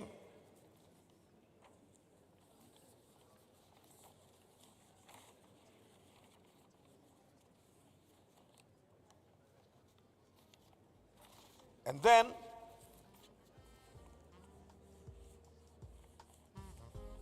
I'm going to quickly move to the worker-owned, the Worker Owners Network. One fact that we may not know is that over 400,000 South African workers have a stake in the firms they work in, and that progress has been made possible by a responsive legislative agenda, by responsible corporate citizens, and increasingly by many firms who are also incorporating worker representatives in decision-making structures. The following should please make their way towards the stage. Candice Nzeku of Astron, Siyabu Telezi of Consul, Tumisi Tsiro of PepsiCo, William Mokhase, Eb Inbev, Buyin Tuli, Hulamin, Ronnie Machia, Services, Nomuntu Ndlovu, Sia Badi, Nick Mani, Amaraka, DCLM, Tlaberi Lituka, Sibanye Stillwater, Mpo Moyere, Gift Antonio, Impala Platinum, Melissa Fori Sasso, T. Nengovela Cash Build, Andy Deltri, Ebo Automotive, Soli Mashiani, Tato Mahlong, Simeka Capital, Libusa Mabulwani OptiCycle Waste Recyclers, D. Governor, Selrose Empowerment Staff Trust, Florence Mucheta, Afrimat, Elias Pala, Mighty Khalushi, Coca-Cola, Dulechang Malapani, Oceana, Alatambalu, ILB Helios, Nomfundo Stirman, Rhinoplastics, Jabulo Linda, Makarenge Industries, Suleiman Tito, Biodelta, Ashish Vema, VA Aluminium, Fabio Monsu, Brecon, South Africa, Gigs Ngayani, SA Switchboard, Cecil Brahma, Sun Orange, Stephen Taylor Kruger Berries, Pat Notada Basmark, Pierre Hoos, Mammoth Technologies, Jonathan Duncan, S.A. Ladder, and DC Dr. C. Hofmeyer Alston Obunye. Please be on standby. The group that you see on stage is the Women and Youth Networks, the representatives thereof.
Yes.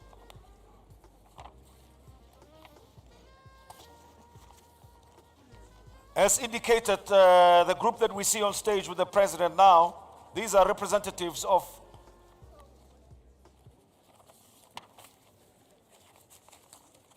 the worker owners or representatives of the worker owners networks.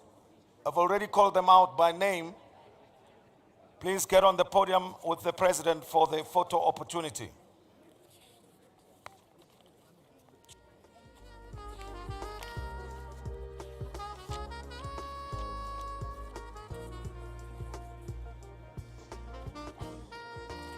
They represent over 400,000 such workers in the country at this stage.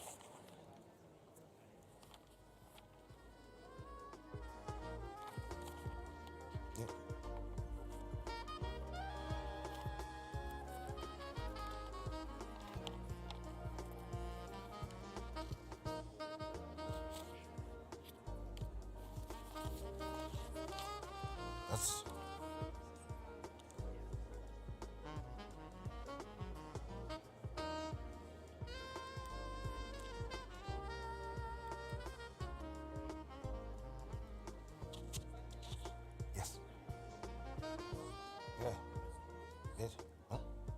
That's the last thing. Yeah, yeah.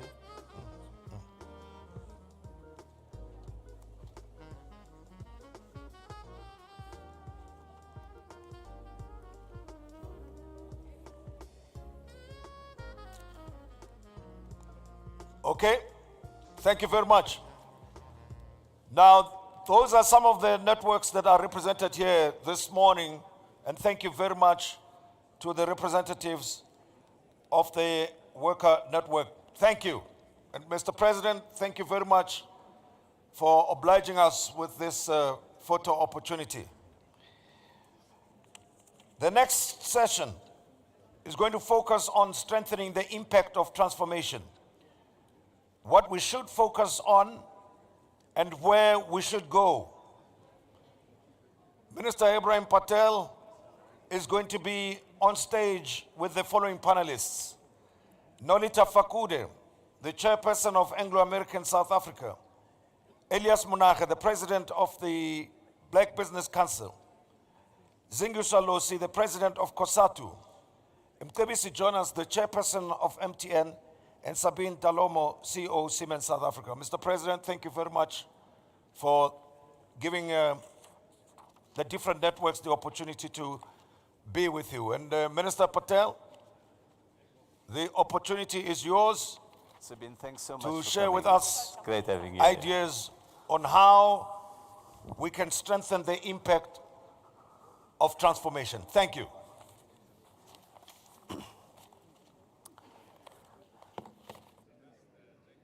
Allow me to take you on a journey as we explore the work and successes of Ascalon, a textile manufacturing company based in Umzumbe district in the southern KwaZulu-Natal. They are one of the black industrialists in South Africa. Let us hear their story and just how they've emerged as recognizable industrialists amidst the various challenges that may have come their way. My name is Imran Baks. I am the MD of Imran Textile Mills, and we are manufacturers of woven products based on the KZN South Coast. We manufacture woven products mainly for the schoolwear market, corporate wear, and fashion markets. We received, or we are beneficiaries of the CTFL-GP funding program, which was introduced by the Department of Trade and Industry. The Production Incentive Program and CTCIP incentive grants were of great assistance to our company. This allowed us to upgrade our equipment, thus putting us in a position to deal with the challenges that we were facing. Our participation in the KZN Clothing and Textile Cluster gave us the ability to apply best practice and world-class manufacturing standards to our business. We were able to upskill our staff through 5S, supervisor management, and planning training as examples. We were also able to implement the automation of systems. This process led us to the ISO 9001 certification, becoming a part of our standard. Technology is a key element in maintaining the edge in the textile manufacturing operation. This particular project will create 18 jobs. The total number of jobs retained are 61. I'm Molly Moray, and I work for sample department. I make the samples for customers. In the future, I see myself continuing to work for Imran Textiles.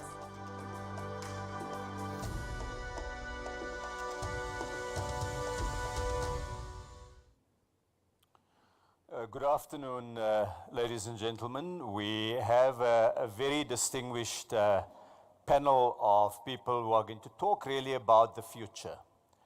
So to my panelists, I frame the discussion by saying that we've had examples of what we're doing with the Black Industrialist program, and the President has referred to the areas that we need to focus on.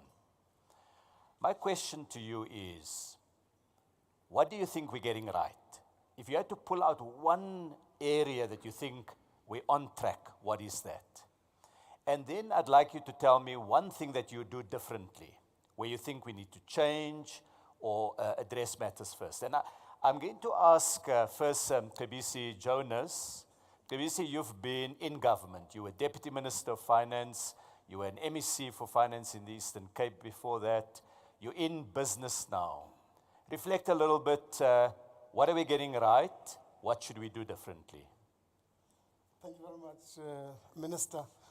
I think the first point to make is that at a strategic level, the discussion about black economic empowerment, broad-based, whether it's broad-based or narrow, but the black economic empowerment has tended to focus on rent-seeking.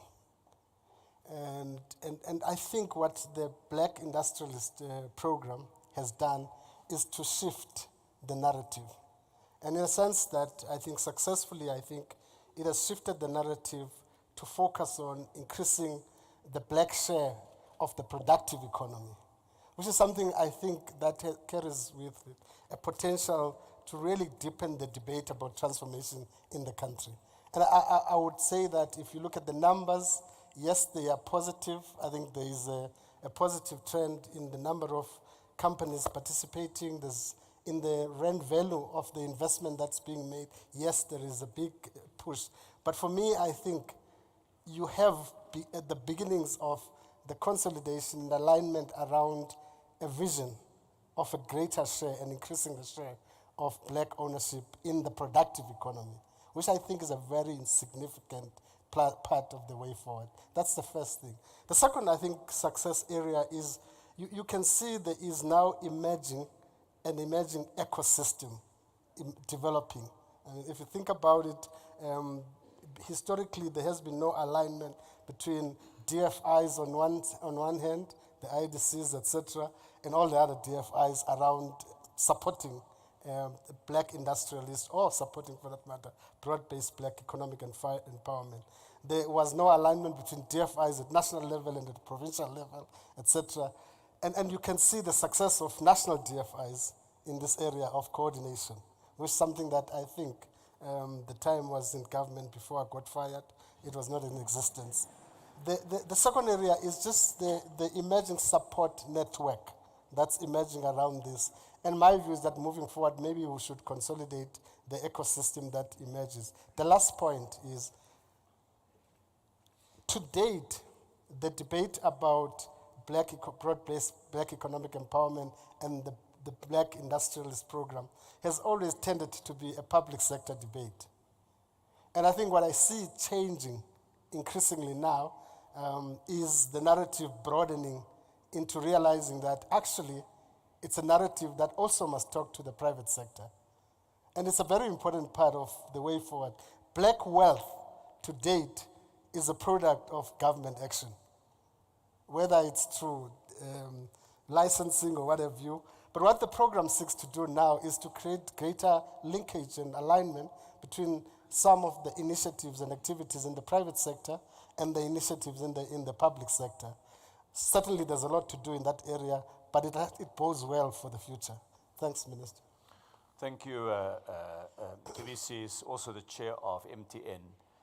Zingiswa Losi is the president of COSATU. You've seen what the worker representatives have demonstrated is possible. What do you think we're getting right? And what would you change? You've got a Congress coming up. What are you going to tell your Congress should change on BEE? Thank you very much, Minister. Manbulise, ndicela gushe nithokozise kubantwana bethongo. What we believe that we are doing right is with regards to the industrial sectoral master plans. The establishment of the 20 industrial master plans in different sectors of our economy, we believe that it is what is gonna generate economic growth with a legal speed that we need. And we know that we are participating as organized labor.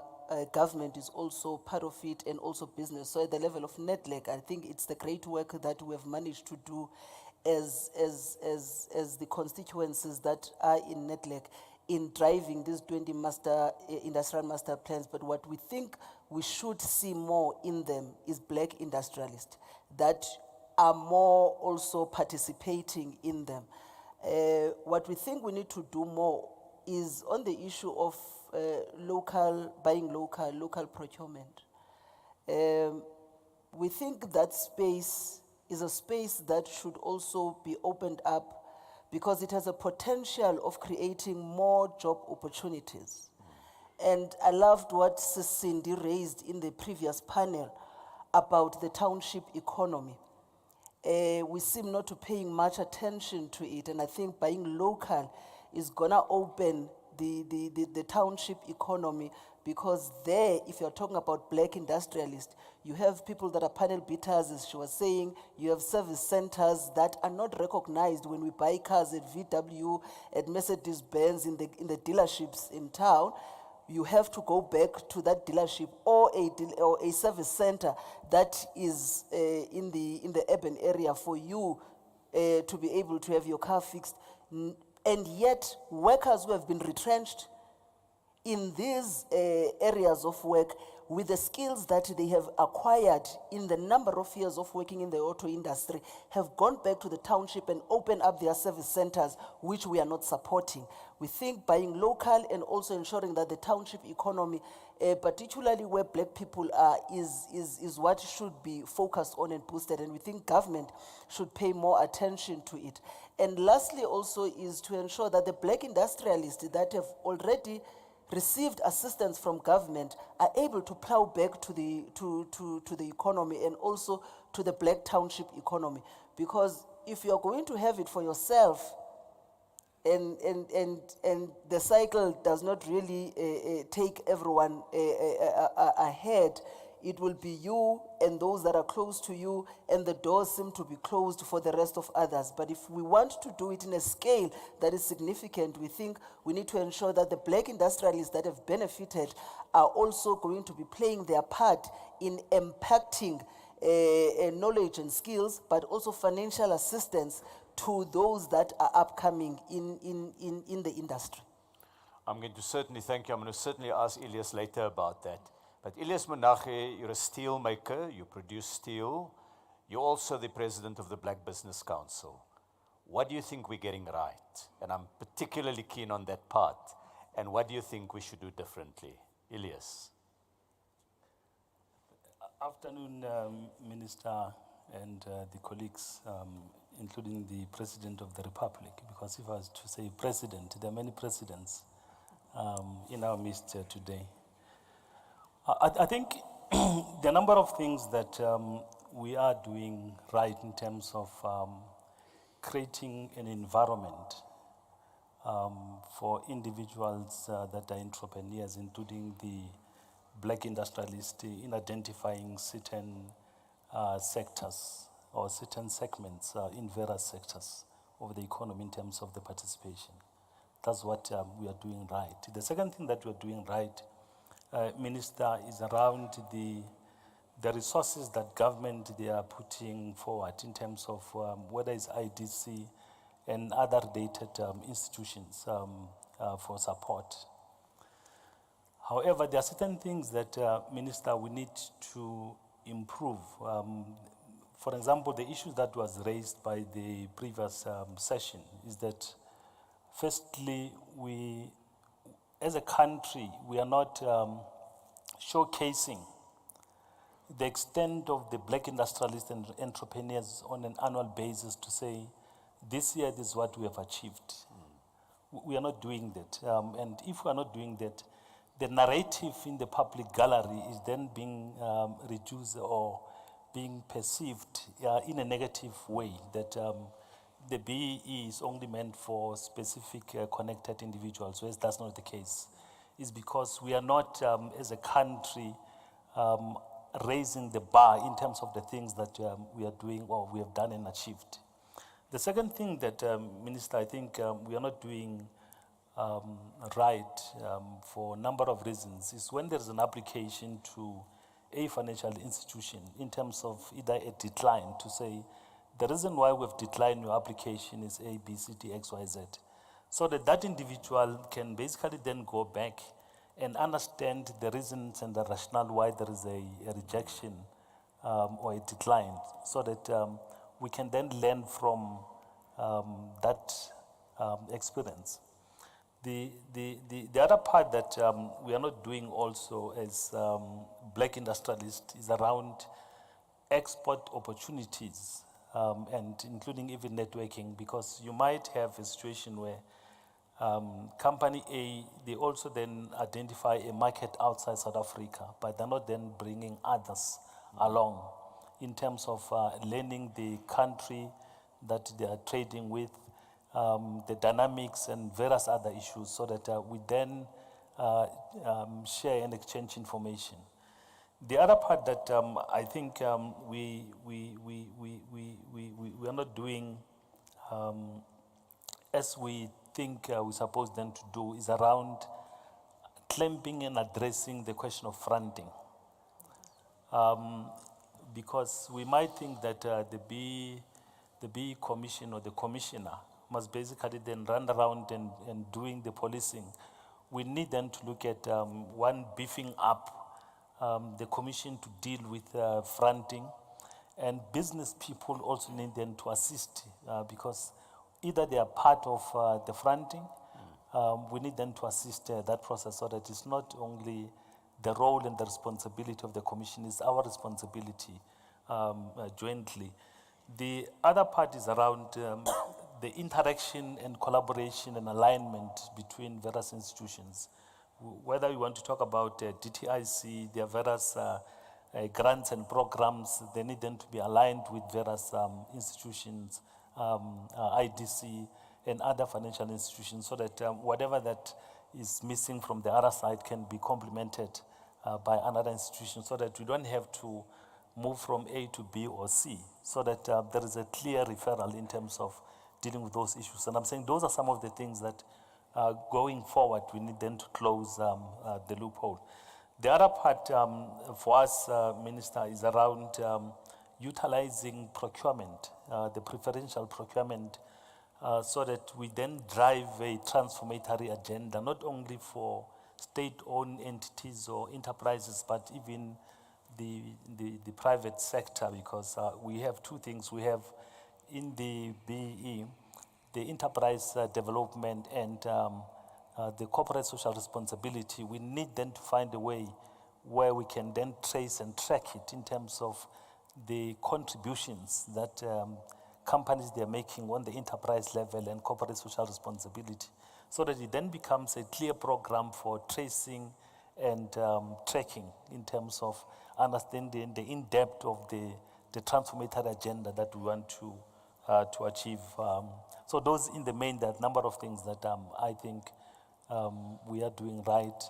And yes, of course, the numbers, if you are not part of the room, the gallery, they don't know the extent of the things that you are doing. And I think, again, the point that it was raised by the previous sitting is that we need also then to look at access to markets, access to funding, so that we then close that loophole in terms of addressing the bottlenecks, including the regulatory environment itself. Well, thank you very much. Next, Nolita Fakude. Nolita, you've been in a senior management position in Sasol. You're currently the chair of Anglo-American South Africa's operations, and you serve in the global governance structures. Your sense, having seen this journey of transformation over a long period, what are we getting right? What is the one thing that you think we should change? Well, good afternoon, Minister, and good afternoon to the President of the country and colleagues.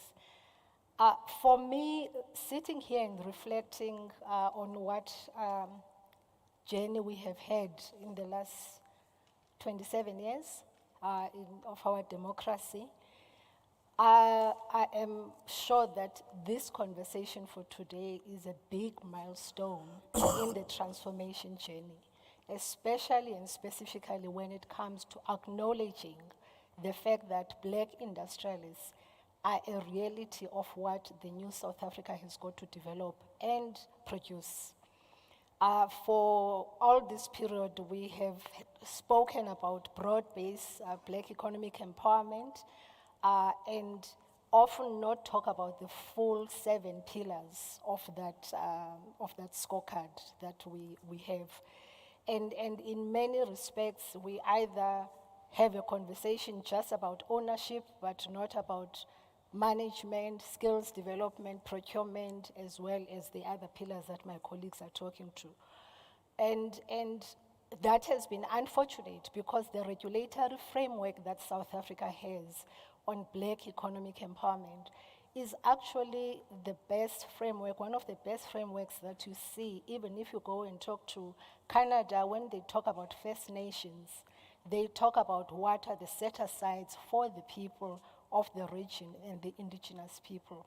When you go to the Middle East, in Qatar, when I was with Sasol, we operated in Qatar, there was a Qatarization program which spoke to the issue of saying what segment of your economy has got to be in the hands of the Qataris and also the people of that region, right up to who manages the business, who operates it, and also, obviously, the procurement. And in South Africa, we've had this beautiful framework that we have not been able to really see it come through.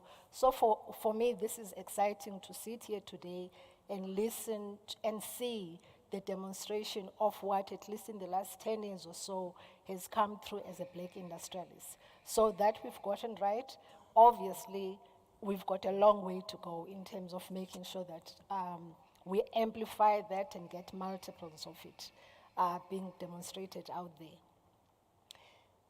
The opportunity also has been around the fact that with the regulatory framework that we have, We don't have to do much except really enforce.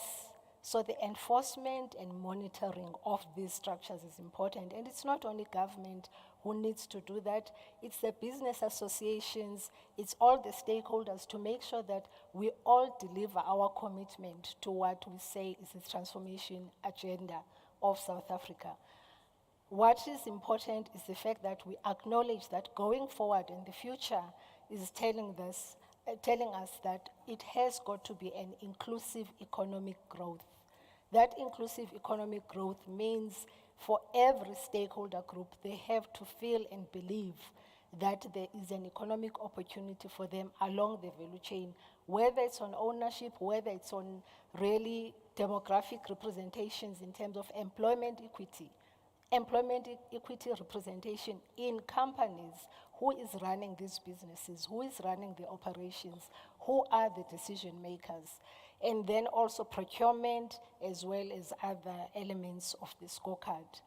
And it's, as we talk to that inclusive economic growth, we've got to then use this window of opportunity that we have to look forward and say, based on the industrialization strategy of the country and the areas of opportunity that we have identified to deal with the issues that face us of unemployment, the issues around growing our economy, because we've got to grow the economy, as well as making sure that we introduce and create new sectors and industries.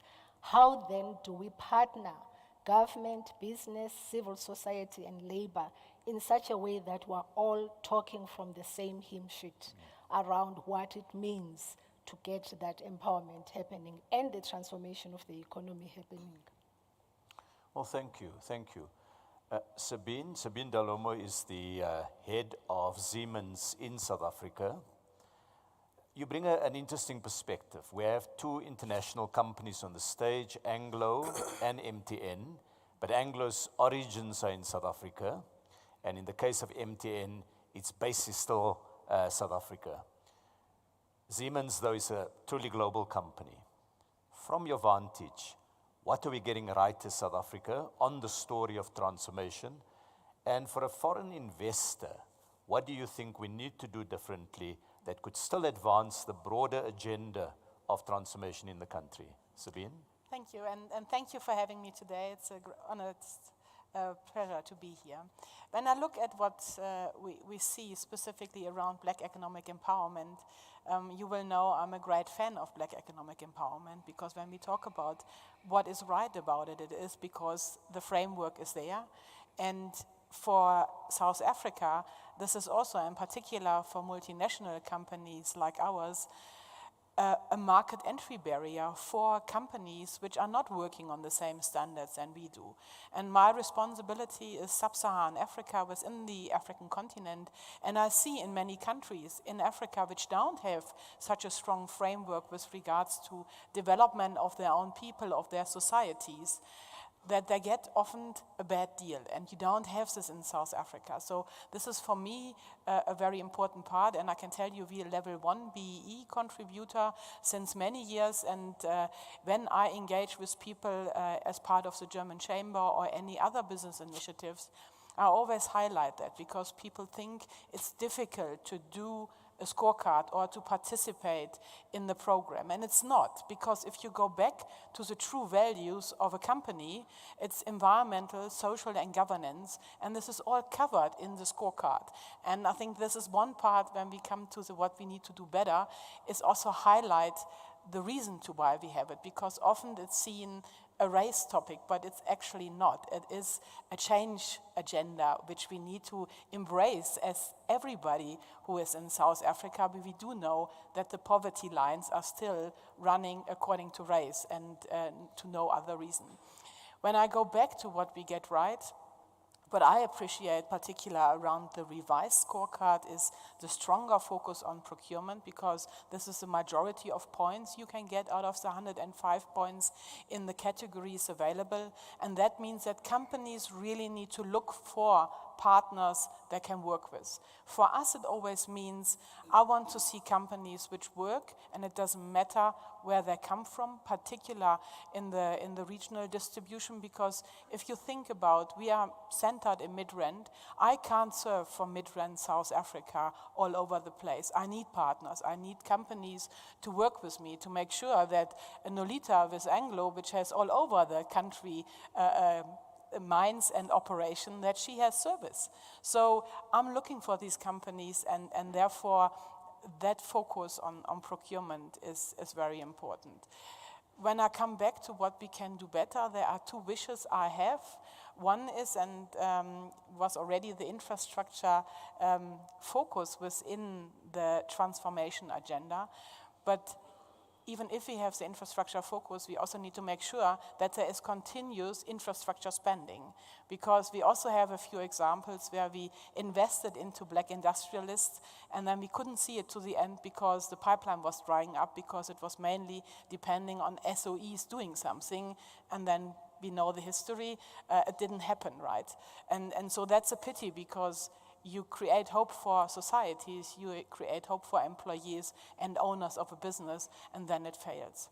The second part, which I believe is very important, and I'm talking about experience, because business is also experience you bring along, and I would like to see a focus particular on governance, on leadership within a company, because when I engage with our partners we work with in our enterprise development program, then beside that we help them with money, they need also the management attention to help them. You know, what's happened if I have a difficult consultation with the unions? Yeah, how do I handle this? What has happened if a client has damages against me? How do I manage it? And these things I think we need to also look at, and that will be great. Elias, can I pick up on something that Zingiswa has raised, and that is, what's the role of black industrialists and BEE players in plowing back? And we saw today the Black Exporters Network, where black South Africans are putting up their hand and say, we're going to help each other to export. What do you think is the role for business associations in fostering that giving back, so that the BEE narrative is not only what established businesses do and what government does, but also what emerging businesses would take on as a key responsibility? Your thoughts on this? I think, Minister, there are a number of areas on that front. The first one would be the question of information sharing, because apex organizations, they need them to play that role in terms of sharing the information. And secondly, also then to assist various communities on various projects that will be coming, so that we can then prepare for local participation. In most cases, we then talk about local content. We need to redefine local content. It's not only about the products and services that is locally manufactured. It also then includes local recruitment. For example, in the construction sector, we then talk about employing local people, but equally so, we need also then to talk about transfer of skills and knowledge.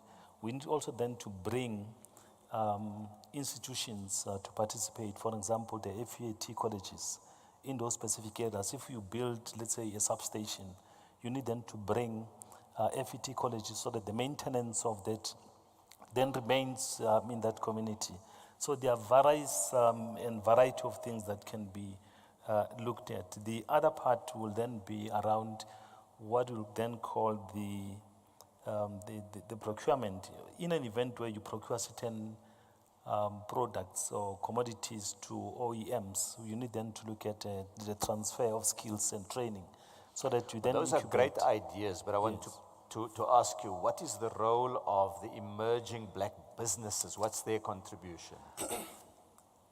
The point that, Minister, I was raising is that over and above those things, you need also then to look at the contribution in terms of the skills sets that you live in that specific area, because you need then to put money. You need also then to incubate and then bring various players in those areas in terms of either you pay for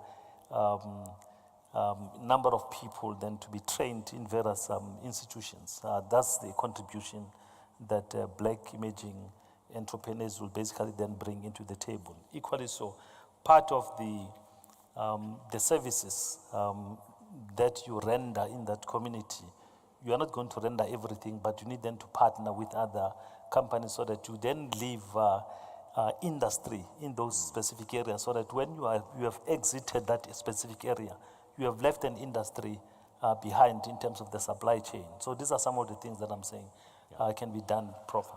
So Elias is challenging us to think of localization as goods, services, and skills. Nolita, if you think about the mining sector, can more be done? And if so, where do you think the focus should be in future? Minister, we have lots more to do, and I'll come to that just now, but I want to reinforce what Elias has just spoken about.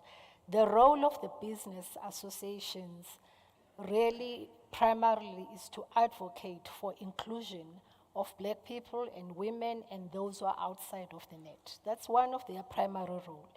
And also make sure that access to information and opportunities reaches as many people as possible so that everyone is able to equally have access to these opportunities that government or even the private sector is putting out there.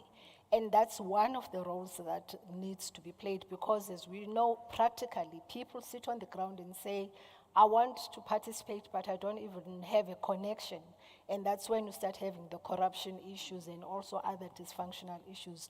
So the roles of these associations and stakeholders truly around advocacy is important.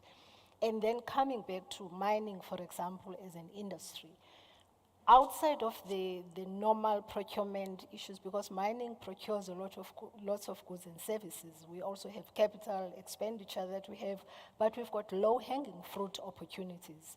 And the low-hanging fruit opportunities also come through these communities, the local communities, the host communities need to feel and experience the economic benefits of being part of a mining town or a mining community.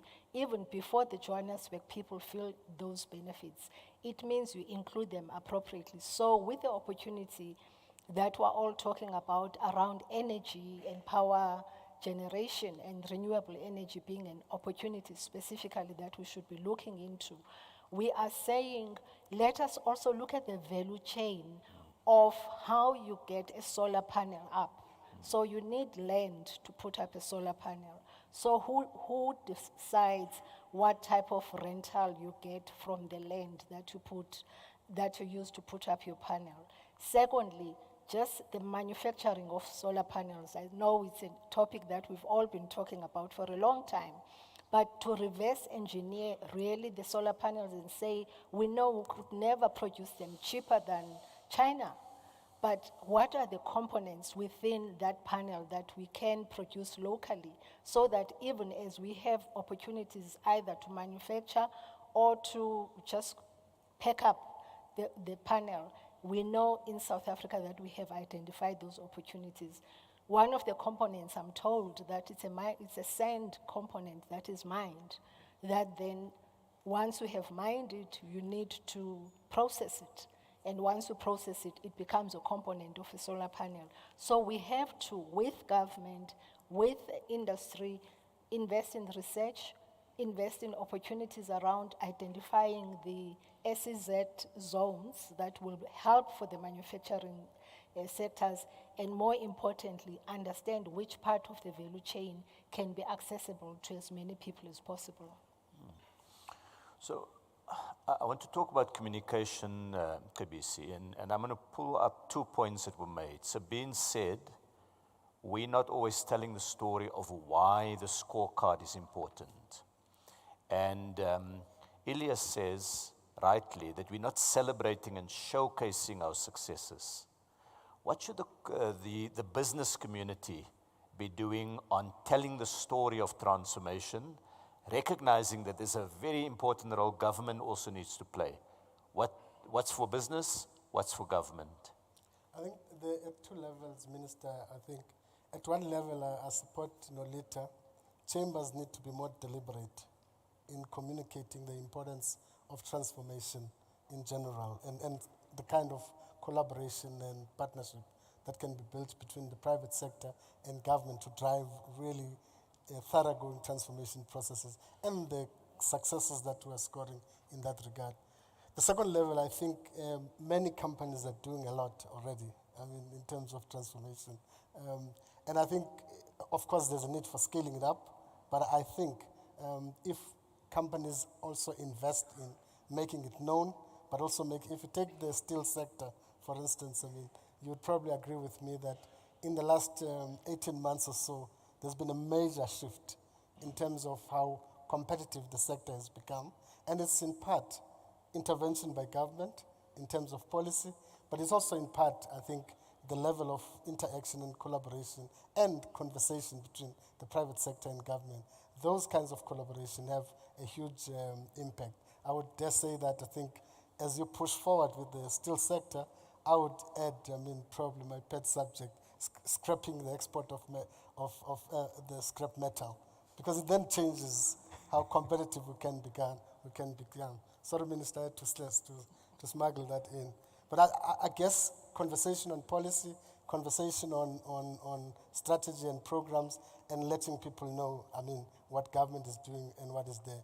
The other broad area I think that we still need to look at quite intensely is just public education on what economic development entails, what growth entails, what empowerment entails. Sometimes I think that will shift the narrative from entitlement, which is a big chunk of the problem that we sit with, to a narrative that says there has to be contribution, there has to be skilling, there's dedication, there's sacrifice that people make. The stories of people who develop businesses by taking their pension money and investing in the companies that they were setting up. And these are good stories because it says somebody sacrificed something. Because entrepreneurship is also about the individual doing something. Yes, the ecosystem is important, but I think the story, the narrative about the importance of individuals taking risks and being actively involved in what they are doing, it's another story that we need to tell. The last point I wanted to make, Minister, is I think that we're doing so much, I think, but I guess the big challenge is we need to think about how do we scale what we're doing. Because, if you think about it, the problem is not only complex, but it's huge. If you think about empowerment issues. And we need to find points at which we can do the scaling of the program. And one area I think is a potential area is really exploiting the Africa Continental Free Trade Agreement. And really, as South Africa, start business working, those who are already operating in the continent, but also with government, working on how do you support South African companies venturing into the continent in different investment programs, in different development programs. And that's an area that I think we could do much, because you've got a lot of South African companies, retailers probably with bad experience, but you've got telcos with probably a mixed experience. But there are also, I think, industrial and manufacturing companies who could show you a different experience. And it's a mixed experience. But I guess, how do we use that, either in conversation within chambers, but also in the conversation between government, and start building up something. The last point that is probably could have been emphasized more is supply development. Because I think that a lot is done by companies on supply development, but I think we should establish a model of cooperation and partnership amongst different companies on scaling up supply development. Because at the moment, I guess it's something that each company does. But if you think about the core skills that are required, sometimes they are so generic that sometimes you could actually generate that support through collaboration, generally. I'm just saying that's another area that I would suggest that we look at moving forward. Thanks. So being scaling up, we need to talk to the foreign business community. We want investment in the South African economy, but we also need to scale up what we are seeking to do. Your advice on how we put forward that communication, because there's consensus here that the transformation journey is vital. How do you think foreign investors receive that? How do we sharpen our message? Well, to one part, I think it's important also to be visible, yeah? And I think Brand SA is already doing a good job to motivate the values of South Africa. But if you look at a number, for instance, of trade fairs and the likes, particular in the agri field, in the building industry, in the transportation industry, which are very much centered around Americas and Europe, I think it's important for specifically Black industrialists to participate in these showcasing, because you need to see in order to evaluate. And I have been to the Hanover Fair after it wasn't there for 2 years, and the enormous amount of change which took place in the current change of the supply chain adaptation, because what we see after COVID, it is not anymore that everything has to come from China or from one supplier only. I think multinational companies have understood to diversify their supply chain.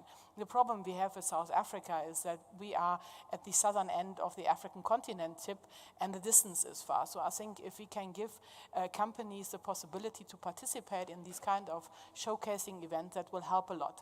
Because as already mentioned by the panel, you need to scale. And you need the market in South Africa, if it's just, from the public spending, is significant, but is not significant enough to give a growth to a company indefinite. So the African Continental Free Trade Agreement is one part which can come in, but also here, a lot of infrastructure first need to be established. I mean, think about the North-South corridor, think about the Regional Gas Master Plan. This is all in the drawing, but not yet completely implemented. I was last week in Ghana with our customer which produces cables in Ghana, and he wanted to buy copper from Zambia, and he can't. So because there is no shipment, no road from Zambia to Accra, so he buys it from Belgium, because they can, charter vessels which dock up in Maputo and take it for processing outside of the continent. And I think these are the areas where we need to get into, because when you look at a lot of South African companies, including the Black industrialist companies which already have emerged, they're of high quality. And I see that when they work into our supply chain, it's just as good and sometimes even better than what we get from the other markets. So I think there would be, for me, the sweet spot. Zingi, you've heard now, you've heard the views of a number of the panelists here. When workers look at the question of Black industrialists, and there's been a discussion in the country about getting workers on boards of companies, are you pursuing as COSATU those kind of conversations with industrialists generally and with Black industrialists? What do you think are the opportunities to build a different corporate governance model that's more inclusive? Sabine would know about the social market economy through co-determination in Germany. Workers sit on the boards of companies and they're committed to growing those companies. Is there an opportunity to do that in South Africa? I think there is an opportunity. It is a matter of, because at NEDLAC it is what we are discussing. It's just that business itself is divided on the matter. And we think business should be able to see the opportunity and how that is going to help when workers are part of the core determination and members of the company boards. Because anything that you are discussing there, it is for the benefit of workers and the business itself. And it is the point where you need to deal with issues at that point without prolonging issues of irritation, for an example, that may prolong to an industrial action. But when you have them in the company boards, workers' representatives, they are able to speak on those issues that are affecting workers, and there is an appreciation of where the company is going and how that future of this company is going to impact to job creation and the sustainability of the jobs that workers have. But I also want to go further, Minister, and also speak to what Mcebisi have raised on the ACFTA. I think as a country we must be intentional on what we want to do. We have black industrialists, but if government is not gonna support them in investing in the continent, then it becomes a challenge if their market is only going to be located only in South Africa. There's a saying that South Africa is a gateway to Africa, and I always ask this question, do we see the gate in South Africa? Or everyone else sees it, and there are no terms that we are putting for those that are going to use this gate to look in the opportunities that exist in the African continent. That is why the continent of Africa is rich with mineral endowments, but their people are poor because I don't think we have coordinated ourselves in a good way. Everyone comes in, they drop something, they go through this gate, they come back, they leave with money, Africans remain poor. Also, for me, the PIC is the single largest investment fund in the continent. But where is it investing? In South Africa, and these are workers' pension funds. This is unemployment insurance. This is workers' injury on duty funds that are in the PIC, that are invested. But where are we investing? Umama Gloria said, "Funds go to. We must all go home." I come from a Gqeberha. It's an industrial, it used to be an industrial hub. But when you go there, factories are closed. There's really no economy that is taking place in a Gqeberha. And you ask yourself, where is this PIC invested in when people there are not employed, when there's a potential? And people of Gqeberha must come to Johannesburg in order for them to strike deals. And those deals are going to build Sandton that we're in and build all other areas except where we are coming from. And I think we need to be intentional on where we are investing because the township economy is not going to spring up on its own. It needs to be jacked up, and the PIC, which is workers' money, where workers are located, we are coming from our own townships. And when we go back home, what kind of a township am I going to? Is there an economic boom in that township? And if it is not, how are we going to change that? And I think workers' monies must be intentional and they must be invested where workers are living. And lastly, for me, black industrialists, they must also start paying workers a living wage. For us to produce for us to consume what we're producing, it is not gonna happen on its own. We need to be able to have a living wage. A worker now, there was a tweet of a worker working for Pick n Pay Bakery, as it is alleged. She was earning 2,500 at the end of the month. The transport to go to work is 3,500. So the difference, she's borrowing to go to work to volunteer, but Pick n Pay is making money for what the worker is selling in terms of her labor. And I think that needs to change. It must not be about excessive profiteering, but it must also be about ensuring that there is a sustainable livelihood that is created so that what we're producing, we're also able to consume ourselves as workers. Thank you very much. I think that's a powerful note to conclude the discussion and say to all of the panelists, in 30 seconds, you've heard the president, you've heard the panel discussion, you've seen many people coming up to the stage representing the richness of the experience of black industrialists in the room. In 30 seconds, what's the big takeout for you from the conference thus far? And I know you still have to see the marketplace. Sabine, your big takeout. Well, I like the engagement and also the controversy because you need to have the dialogue, otherwise you don't come to good solutions. So a good battle is always welcome, and never, miss a good crisis because it gives you opportunities. And lastly, the current global reshaping of the markets is a great opportunity for South Africa, and we are ideally positioned. So I can only encourage everybody to take it.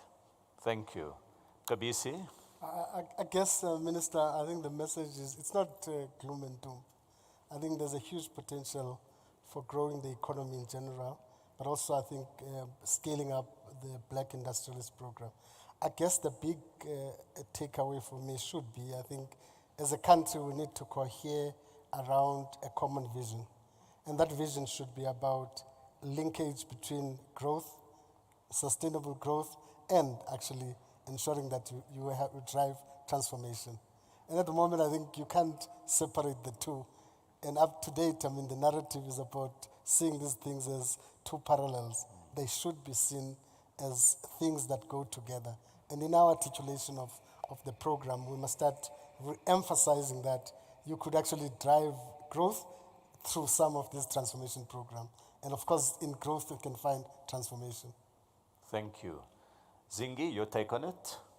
I think for me, it is the importance of localization, as it has been said, with a number of areas that Port Elias mentioned that comes with it, and also beneficiation, because I think if we're going to talk about creation of more industrialists, it is when we begin to appreciate the importance of beneficiation, that our mineral endowments must not live raw as they are and they get to be exported. We must produce the things that we are now importing from the rest of the world, because we have the potential to do it. At one point, we have produced nuclear weapons in South Africa in the previous era. There are great opportunities. There's nothing that we cannot do as this country, but we need to define our agenda and be very clear of what are the intentions and where is the future that we're headed to, and prepare for that future collectively. Thank you. Elias, your thoughts? I know you love the scrap metal, banning the scrap metal suggestion by KBC. What's your take out of the conference? Minister, I'm not going to respond to that. I think for us, there are three things. Firstly, is the alignment, collaboration, and complementarity and networking is one of the issues that we need them to drive vigorously so. The second thing is around consciously defining sectors and industries that we want them to bring black industrialists. For example, we don't have a black-owned pharmaceutical company in the country. So we need consciously to say we are going then to have that, including even in other sectors. The third part, also we need them to relook at the continent in terms of which are the sectors that we want to play outside South Africa, so that we then benefit in terms of the Africa Free Continental Agreement, and with the clear understanding of the rules of origin, the tariff regime, and other related aspects, so that the Black Industrialist program is not only lived in South Africa, but we then live it in the continent in bringing other people, so that the 1.2 billion people in Africa, they are also beneficial to the notion of a Black Industrialist program. Thank you. And final word, Nolita, what's your take out of the conference? For me, Minister, the issue of the business case for transformation is still very strong, and we have to really implement with urgency. That's the first takeout. The second one is the fact that if we do not drive transformation, especially within the inclusive growth narrative, then we add another risk into the country. It becomes a real country risk, because we will not have the stability that we require to grow this economy and develop it to its full potential. Well said. I think, ladies and gentlemen, we've had a great set of comments here. Nolita started earlier by saying Anglo, when it goes into a country, it's not unusual for it to have policies similar to what we're seeking to do with BEE. She talked about the Qatarization, the set-asides in some countries. Sabine has pointed that we need to communicate our story clearly to multinational corporations. They can live in different regulatory environments if they know what those environments require from them. And each of our contributors, Mkhabisi, Zingiswa, and Elias, have given some thoughtful ideas about what we should do differently or scale up what we're doing successfully. I guess my take out of it is that the communication of what we're doing, why we're doing it, and what the successes are needs to be socialized. Instead of it being a responsibility only of government or the head of state, we have to have the 1,000 delegates who are here today to talk that, to show that, to demonstrate that in the public domain, that we lift out our successes, we recognize our challenges, and we address those. Please join me in thanking the panel for what has been a stimulating discussion. Thank you. Thank you very much.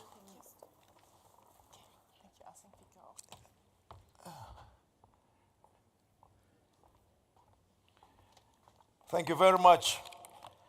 Thank you very much, Minister Patel and your panelists, for that insightful panel and deliberations that you had for the past 1 hour or so. Give them a round of applause once again, ladies and gentlemen.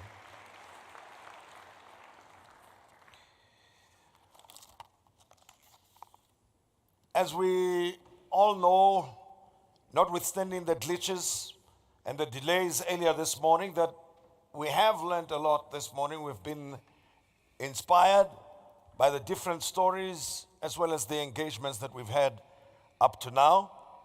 And we're going to have lunch shortly. And I'm going to ask you to hang on before we go for lunch. And for those who can afford, who do have time to spare, I'm inviting you to visit the marketplace, which is on the exhibition level, where there are more than 140 black South African firms demonstrating and showcasing their products. So go and take a look there, beyond the talk that we've had this morning. And after lunch, we're going to have 4 high-level panel discussions, and these will focus on key areas, and we invite you to join members of cabinet and business leaders there. But at this time, I will also like to ask you that we permit President Cyril Ramaphosa to leave first, and then we'll follow thereafter. And whilst the President takes leave of us at this time, the discussions after lunch from 2:30 are going to be held as follows, the 4 panels. There's room 140. There will be a discussion on facilitating transformation, supply development, and procurement. And that session is going to be moderated by the Minister of Communications and Digital Technologies, Kumbuzo Nchaveni. Then, room 234, the moderator is Mr. Harold Harvey, and the discussions there are what are the challenges and opportunities of financing black industrialists.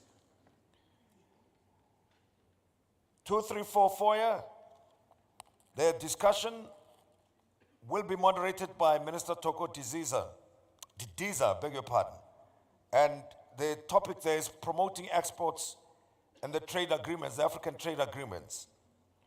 And another panel that's going to be held on the Bill Gallagher, which will be discussing understanding the impact of BEE, will be moderated by Ayabonga Tawe. And as I've indicated, this one will be at the Bill Gallagher room.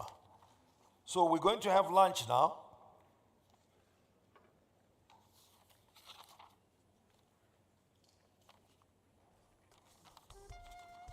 And the ushers will indicate where the lunch is going to be held. This is an opportunity to network with some of the colleagues and some of the businesses that we've heard about. Please make sure that you are in those respective rooms from 2:30 for those panel discussions. And Minister Patel would like to extend a word of appreciation to all those who participated, as well as your attending here. You are invited, by the way. You are invited to dinner, which will start at the awards ceremony. That will start at 6 p.m. this evening. And from me, I would like to thank you too for having given me the opportunity to be your MC this evening. And all the best to all the industrialists, the CEOs, the entrepreneurs, and the people who make these things happen in our country. Good luck in your endeavors. Much appreciated. Thank you.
forge new paths in business, growing South Africa's economy and expanding employment. With a clear objective of creating multiple and diverse pathways and instruments to enable the entry of black industrialists into strategic and targeted industrial sectors and value chains, the government's Black Industrial Program has achieved significant progress and is geared to further increase the participation of black industrialists in the national economy. Industrialists are important to market economies. Their activities not only drive economic growth, the jobs created are important for national development. In the context of South Africa and its history, the need to promote the creation and long-term sustainability of black industrialists was the driving force in establishing the Black Industrialists Program. Indeed, the South African economy can only grow if we bring more black South Africans into the productive economy. A new breed of black entrepreneurs is emerging. This is a group of individuals who are directly involved in the origination, creation, significant ownership, management and operation of industrial enterprises. By creating new products and services, they stimulate employment and contribute to national economic development. Allow me to take you on a journey as we explore the work and successes of some of the black industrialists in South Africa. Let us hear their stories and just how they have emerged as recognizable industrialists amidst the various challenges that may have come their way. The BT Industrial Group is officially licensed to act as a manufacturer, distributor and exporter by the South African Health Products Regulatory Authority. We caught up with Mr. Khomotso Lekola. Khomotso, pleasure to catch up with you again, my brother. Tell me a little bit more about your business journey before I discuss specifics with you. I went to school, university, joined the corporate sector. About 15 years ago, I decided to go out on my own. I refocused my energies to trying to look more at systemic problems that the developing world, which is where we are, where we could have the biggest impact. So I went deeper into engineering, where we're doing water management on mines, and at the time we were procuring pipes and other durable goods. And myself and my team at the time, we got into a debate of saying, if we're going to be meaningfully impacting, should we actually made the products? We decided in 2018 to start producing pipes.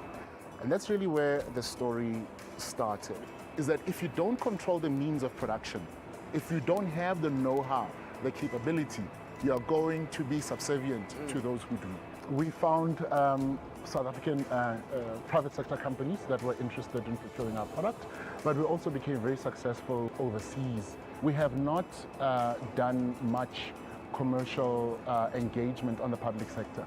So you can imagine now we've developed this really wonderful product. How do you then get it into public sector? Do you do it through a tender? I don't know. So it's not an area that we've spent much time trying to unpack.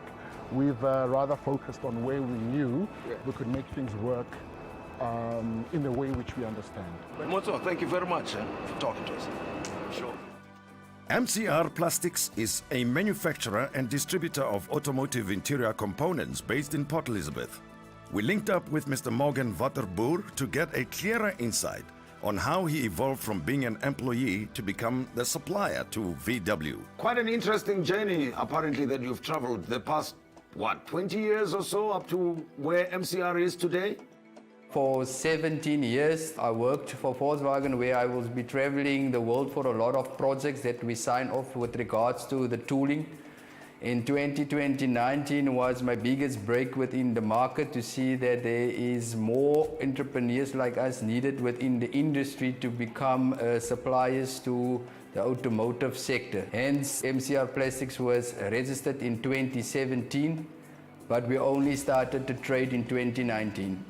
Unfortunately, 2020 happened where COVID-19 was a devastated situation for MCR Plastic. Our breakthrough came through Volkswagen of South Africa, where we got our first contract for a local supplier within Kariga. Morgan, thank you very much and all the best to you. Highly appreciate it. Remco Manufacturing specializes in the manufacturing and supply of complex mechanical assemblies and components for the rail, telecoms, infrastructure and electrical sectors. Established in 2015, the company has a 51% black women ownership held by Mahuma Investment Holdings. The Mahuma siblings, Gwen and her brother Tebogo, let us in on their journey. Thanks for giving me the opportunity to talk to you about your business. Very fascinating story from what I've gathered. We grew up in a family that was business orientated. The first transaction that we did, we have a company called Mahuma Investment Holdings. Mahuma Investment Holdings basically focuses in the infrastructure sector. So when we started initially, we started by buying equity into a company that manufactured roof bolts for the mine. You manufacture petrol pumps now? We are one of the main suppliers for Gibela and Alstom, who are manufacturing trains for Prasa. So we make actually quite a hell of a lot of products for them. Which brings me to my final question then, that, you know, South Africa has got a variety of economic challenges. What do you think people should expect, those who want to be like you? As a black woman who probably won't have access to a lot, unlike our white counterparts, it's true, that is the case. But I still say there's a lot of, vice versa, there's also a lot of opportunities because you're black. When we went to the IDC, we didn't think that, you obviously hope you'll get the funding, but we didn't think we will get it, and we got it. Because we had a great idea. Thanks again for sitting down for this chat with me and also educating me in the process. I appreciate it. No, thank you very much. We appreciate the opportunity to be heard as well. On the southern slopes of the Soutpansberg, near Thohoyandou in northern Limpopo, lies a citrus and banana farm spanning over 202 hectares. Easy Farm is an operation founded by an agricultural pioneer, Israel Nemaurani, in 1990. Easy Farm today has 115 hectares of citrus, mostly Valencias, and 60 to 70 hectares of bananas. We are now joined by Lavengwa, Israel's son, who is currently running the farm. Tell me the history of Easy Farm. How did it become your family's asset and now in full production mode where it is? Well, basically my late dad started the farm in 1990. We were still young by then. Basically he moved from Tembisa and then he bought himself a piece of land in Venda. Well, basically our main crop is citrus. We've got different varieties of citrus. 80% of the citrus basically goes to the international market. The 20% goes either to the juice factories in Tsanin or we sell it locally to the Baki trade. The bananas is all local. Basically, I've got 60 hectares of land on the farm, which is still virgin land. I need to establish that on soft citrus, which I've already signed a contract with the owners of that certain cultivar. And yes, they are willing to come on board. You actually triggered a thought in my mind that you could have chosen to be a consumer, but you chose to be a producer. Yes. Thank you very much, Lavengwa. Thanks. Appreciate it. VM Automotive, based in both East London, Eastern Cape, as well as in Roslyn, Gauteng, is a fully transformed 100% black-owned supplier of aluminium and steel automotive panels. As part of its flagship innovation, VM Automotive introduced laser blanking as a new technology in the manufacturing process for the latest C-Class Mercedes-Benz W206 model. Mr. Gibson Njenje took us in to share with us the journey as an industrialist in the automotive sector. Thanks, Pragib, for allowing me into your office space and having this opportunity to talk to you about VM Automotive and your involvement in business. How did you get involved in the automotive industry? No, thank you for coming through, Tim. Yes, I started the company in 2012, and having been interested in the automotives, but from 2013, I then focused on building my own company. We started supplying Mercedes from here, actually, until the series, the old series ran out, the W205. Now they're running to W206. But W205, we supplied from here, from Roslyn. So in 2019, we put in a bid for the contract of the W206 with Mercedes-Benz. And we went to our funders and told them this is what we're doing, and would want you to support us. They said, okay, look at it. Let's see what it looks like. Brad Gibson, Ginger, thank you very much for talking to me. I appreciate your time. Smith Capital designs and manufactures aerial platforms, drilling rigs, as well as truck-mounted cranes. A family business operated by Mrs. Fortunate and Mr. Sipho Mdanda. Mrs. Mdanda took us through her operations in Germiston.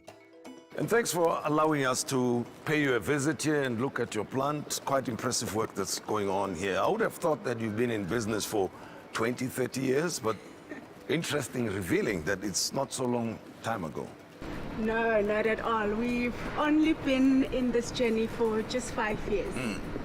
As a family, right? Yes, as a family. As I say, my husband and I, Sipho Mdanda, are in the business together. Yes. We ventured into this journey in 2015, where we used all our savings, and he left corporate. I still stayed on just a bit to make sure we put everything in place. We sold his shares, we used our savings just to have the skin in the game, and then we acquired our first business, which is Collega in KZN, which designs, manufacture truck bodies and trailers. We acquired Smith Capital in 2015 November. We had to go and knock for funding. We knocked at different commercial funding institutions. We knocked at DFIs as well, and NEF did approve us. And how much support did they give you? We got a 26 million loan to acquire the business, and we are quite grateful because it allowed us to get funding at a very competitive pricing rate and terms. And also what we are very grateful for with this funding is it came with very, very good post-funding support, which I am assuming and I believe most commercial funding institutions don't provide to that extent, and also access to markets. So that was also a plus for us. Well, everything of the best to you and your family. Thank you so much, Tim. Thank you. Appreciate it. Thank you. Thanks. Sure. AMCA is a South African homegrown company with over 60 years in the health and beauty industry. Upholding the vision of the Black Industrialist policy, AMCA has created a platform to raise other industrialists. We met up with Mr. Nizam Kala and spoke to him about his participation in the advancement of the industrialization agenda.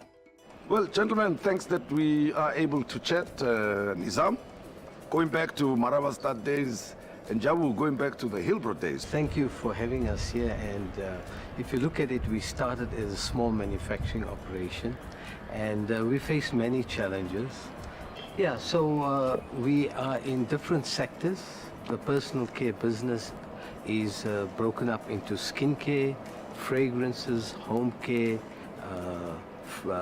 sun care, oral care, and hair care products. So the IDC, we started working with them since 1988, and the DTI has helped us with the place we're standing on currently with critical infrastructure program.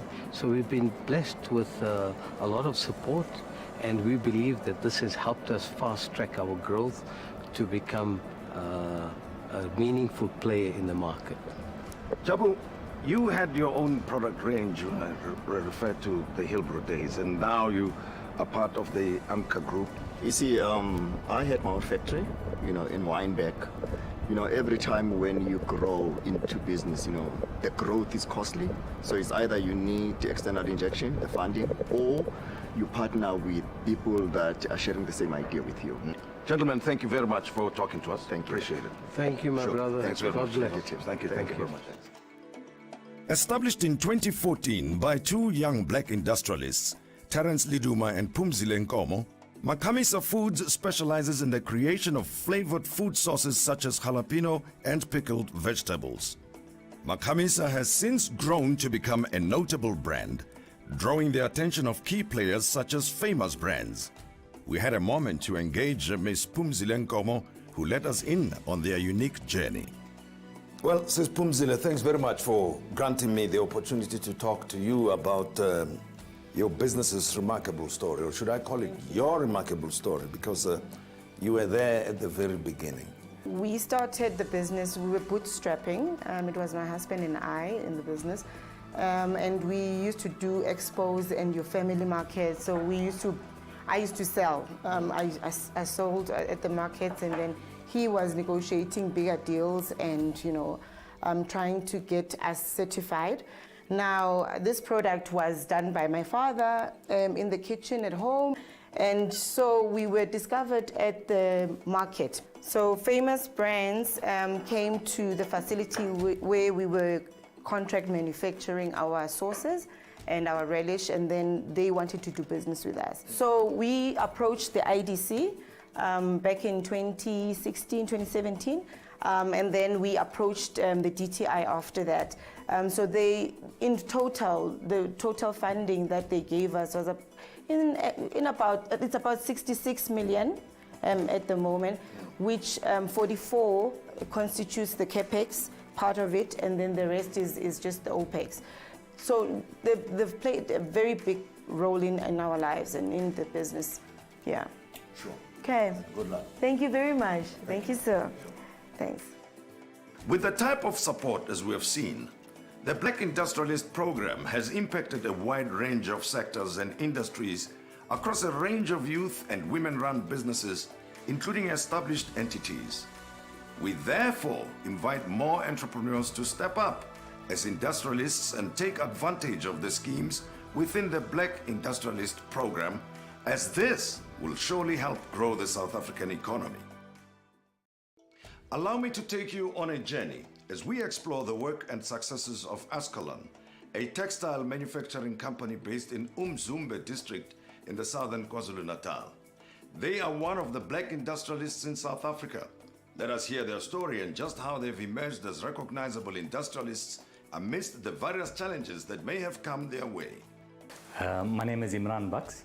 I am the MD of Imran Textile Mills, and we are manufacturers of woven products based on the KZN South Coast. We manufacture woven products mainly for the schoolwear market, corporate wear, and fashion markets.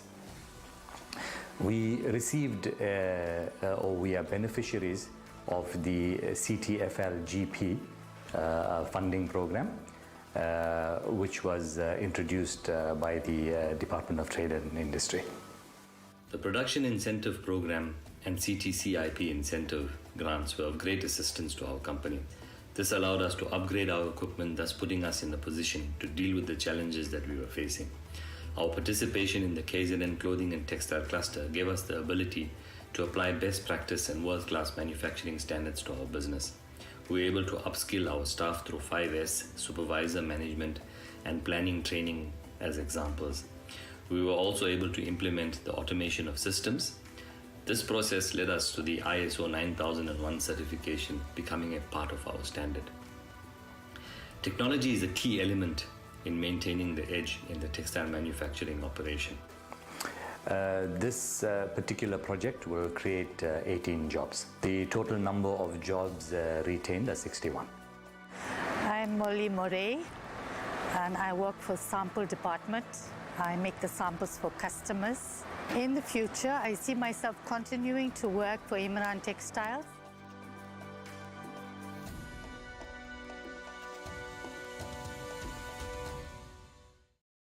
Allow me to take you on a journey as we explore the work and successes of Dersods, a food manufacturing and packaging company in the agro-processing sector based in Eikenhof, Gauteng.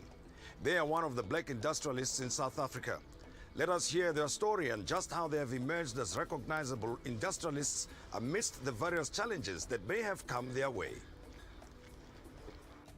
Mohammed, thanks very much for inviting us to be with you here at your plant. Quite an impressive operational setup here and interesting brands. I welcome the opportunity to hear the story of your company. Thank you, Tim. Thanks for profiling our business. Sure. We appreciate it. It's been a 29-year journey or something That's like correct. that, almost 30 years now. The business originally started on the 13th of September 1993. We almost in our 30th year. And the business was started by our patriarch, who's now late. But the family has always been involved in the business. But over the years, the business has expanded beyond the family into external directors and external board members.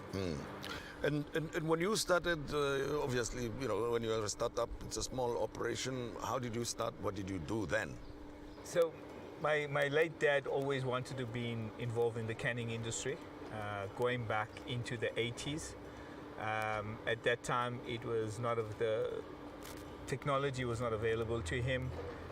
During his time in exile living in the UK, he went to learn the industry in the UK and then came back into South Africa in early 1993, just before the new dispensation, and bought into an existing canning factory. At the time was 1,200 square meters under roof, was employing 40, 50 people. Today, collectively, our facility is about just over 50,000 square meters. We employ about 1,000 people within the group.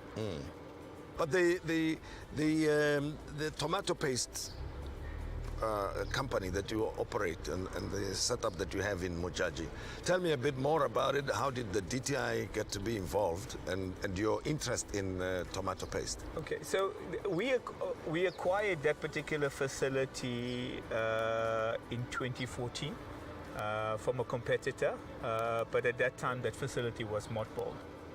So through our interaction with the government at the time and with the Limpopo Development Association, who were trying to develop the communal farmers in that area and were looking for a marketing outlet to develop for their particular tomatoes.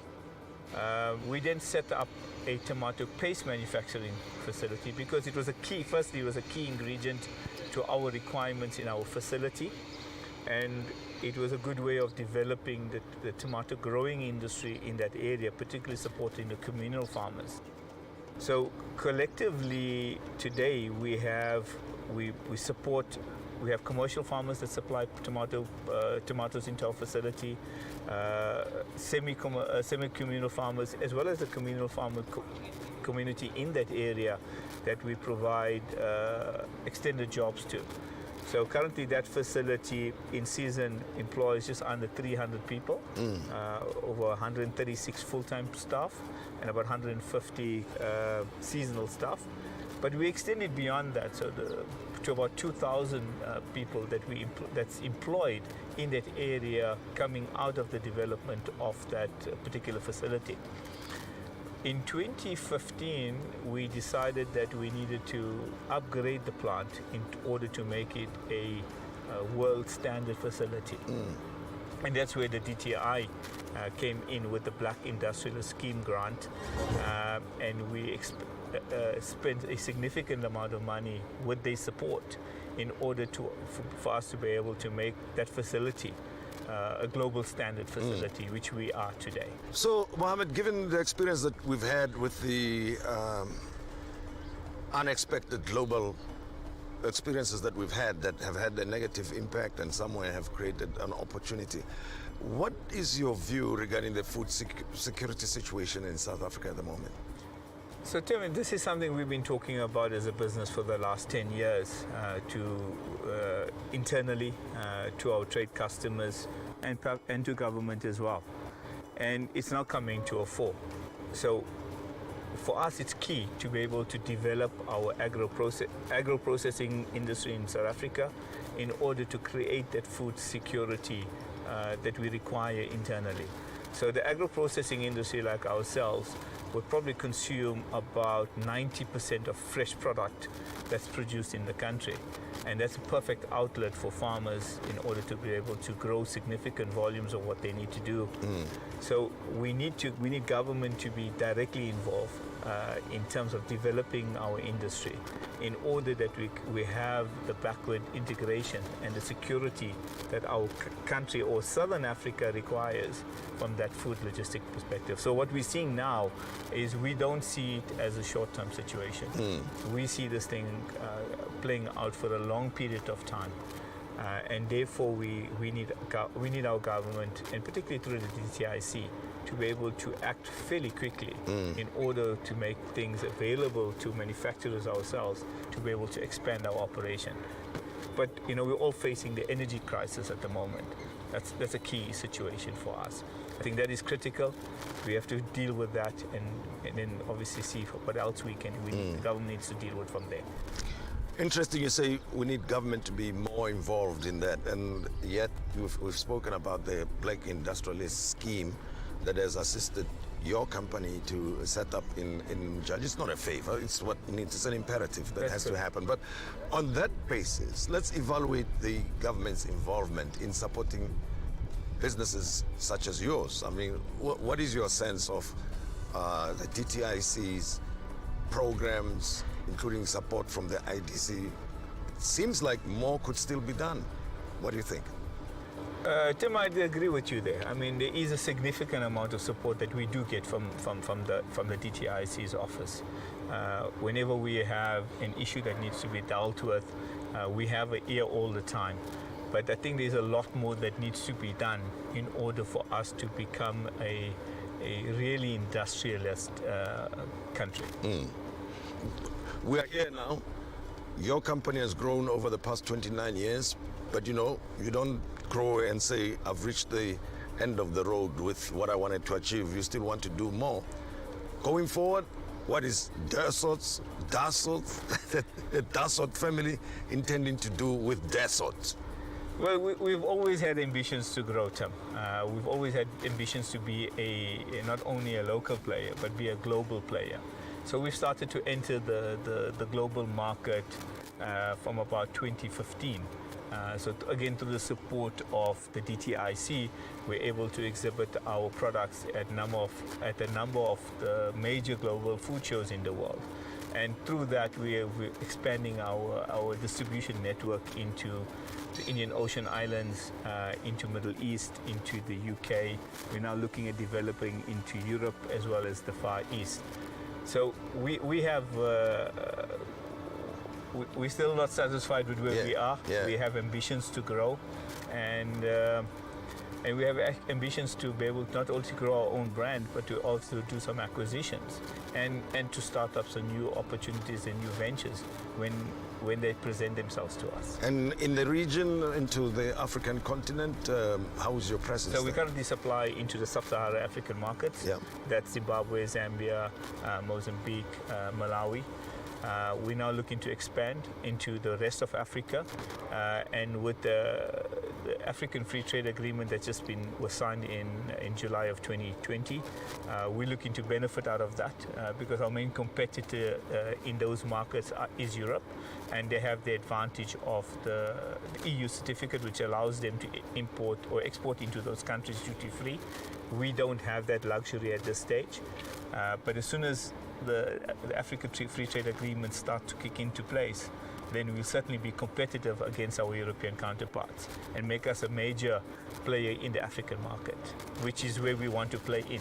We're Africans. We're based in the southern part of Africa. We would like to control and dominate the African market. You mentioned something about the Free Trade Agreement, which is a government function to enter those negotiations and sign those types of agreements. But is there anything additional that government can do to assist not only yourselves here, but other South African businesses to become at least regional, continental players?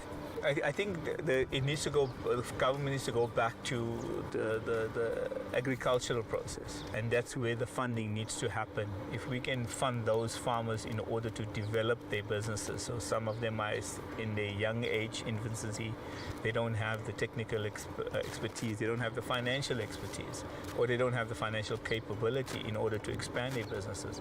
But we are working with government through some of the financial institutions, with some of the farmers, the communal farmers farmers that we deal with in order to develop them. So having a three-way agreement between ourselves, government, the farmer, and the finance organizations. Sure. Mohammed, thank you very much for talking to us and sharing with us this wonderful story. Thank you. And all the best to you. Thank you very much. Much appreciated. So, Mohammed, there's some activity going on in the center here, which is different from the production plant and the stuff that we saw inside there. What's happening here?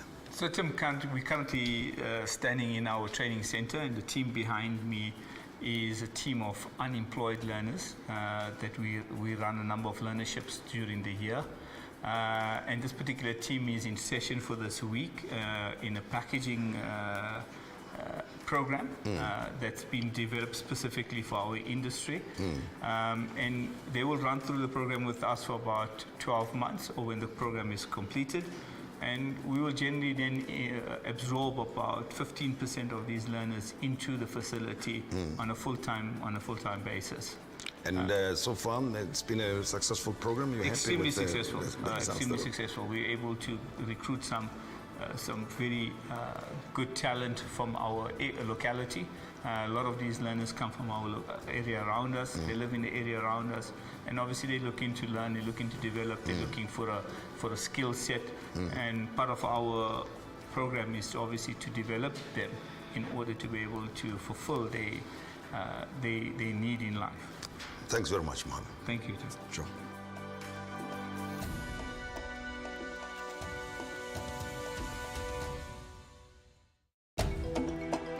The advent of democracy opened up the South African economy to entrepreneurs who had previously been excluded from the economic mainstream. Black entrepreneurs, bringing their talent and innovation into the economy, started creating new ventures and exploring opportunities to grow the South African economy and create jobs. Most, however, were confronted by hurdles in competing with established economic actors. Government then began providing support to overcome these challenges. Initial transformation policies focused largely on enabling Black South Africans to obtain a non-controlling stake or equity in existing enterprises. Later, it became apparent that this did not address the need to focus on supporting Black entrepreneurs achieve their potential through new enterprise development. In 2015, the South African Cabinet approved the Black Industrialists policy, which has been actively supporting the participation of Black South Africans in ownership and control of productive enterprises in key sectors and value chains of the economy. To date, the DTIC has advanced the objectives of the Black Industrialist policy through funding to applicants who want a foothold in key productive sectors of the economy. This has been supported by its agencies, the IDC and NEF, providing funding to eligible Black entrepreneurs, including those who would have had difficulty obtaining funding from commercial banks. This continues to be a journey of supporting the true spirit of entrepreneurship and fortitude that culminates into social and economic progress. This partnership has increased the number of Black industrialists active in the economy. It is a partnership that continues today, growing opportunities beyond local markets and facilitating the achievement of the aspirations of entrepreneurs across our nation. Ladies and gentlemen, welcome to the inaugural Black Industrialist and Exporters Conference. Join us as we celebrate Black excellence in business.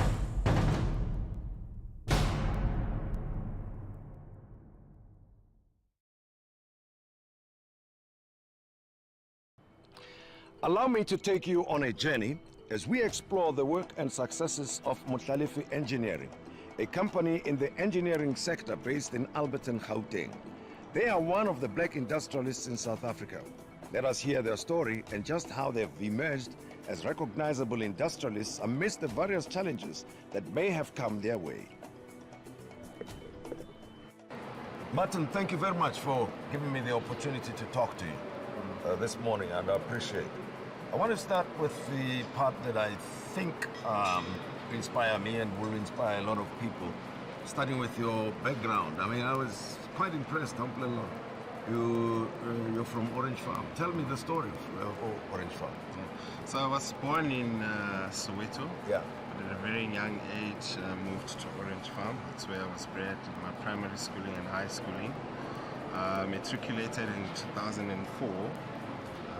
Got good results, and from that got a bursary to study at Wits. Actually, my first year was funded by the IDC at Wits. I did my undergrad and eventually my master's. Born and bred in Orange Farm.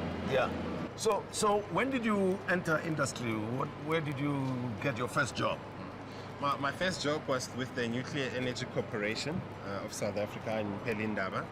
I started there as a graduate engineer. Then I moved to the mineral processing space, energy as well. Then eventually in mining, where we're doing underground roof support. So we was in industry for about 6 years before I started Muhlalifi 5 years ago. Yeah. Now, did you always have the ambition of running your own operation? Because, you know, it's not easy to start a business and to sustain it, to stay in the business. Yes, running my own operation has always been my goal. You know, when I finished my undergrad at Wits, you know, I realized that, you know, I was not ready to go into industry because I had not figured out, you know, the kind of business I wanted to start. You know, that's what made me to do my masters. It was a good year for me to reflect and exactly what I wanted to do.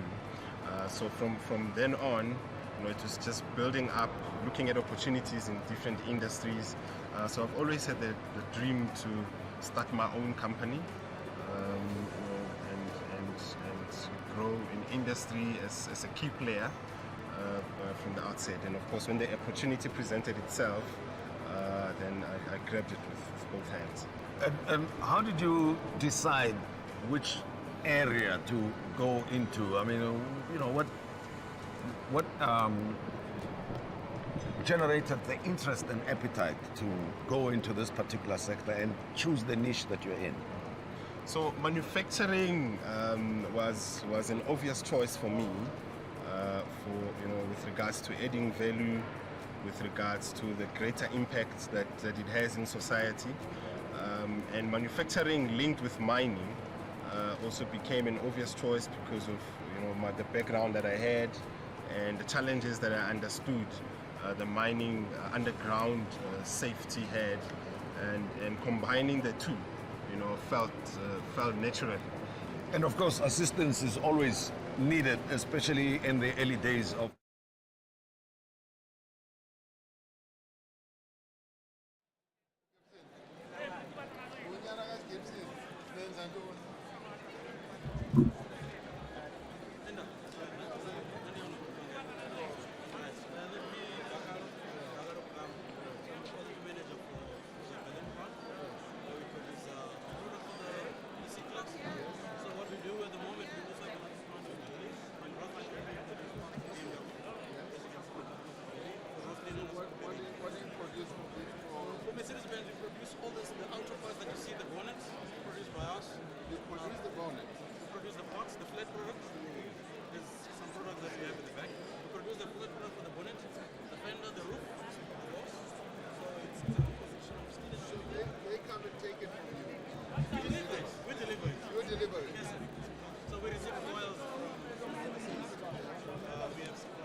But it's true, eh?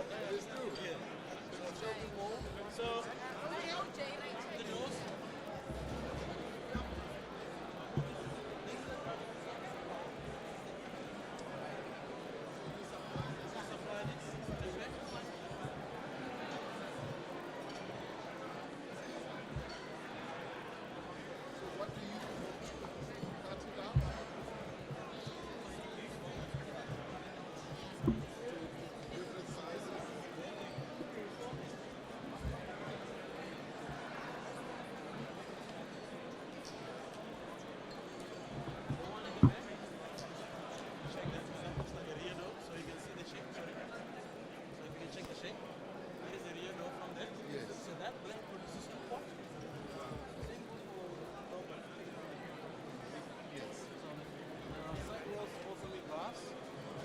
Alpha and low are also made. So the entire body in white.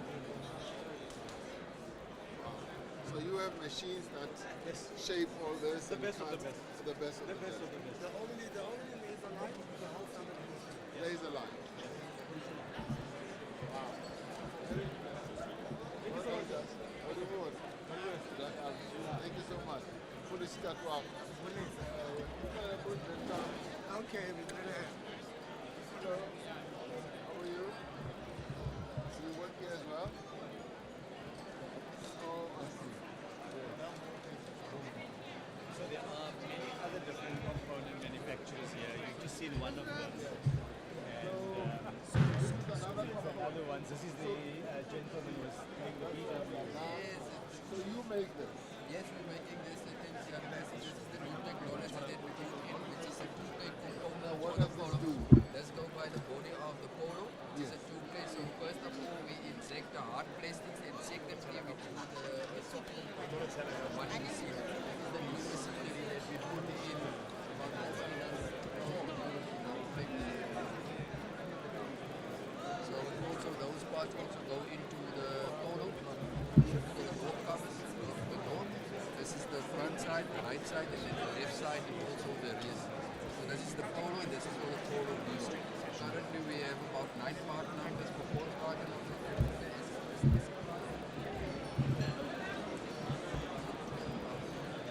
We're trying to grow our business also with So what did you do before you did this? By profession, I'm a plastic technologist. We also worked as the injection molding centers in the beginning, and then I started to work for Volkswagen for almost 17 years. And So you worked for them. So you knew how it works. More or less, but I see they're getting the market for more black industrialists and supplier And base then to you, the OEMs. then you left, or did they fire you? No, I resigned. You resigned. Thank you. Thank you. Thank you.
You've got the stand already, so let's go.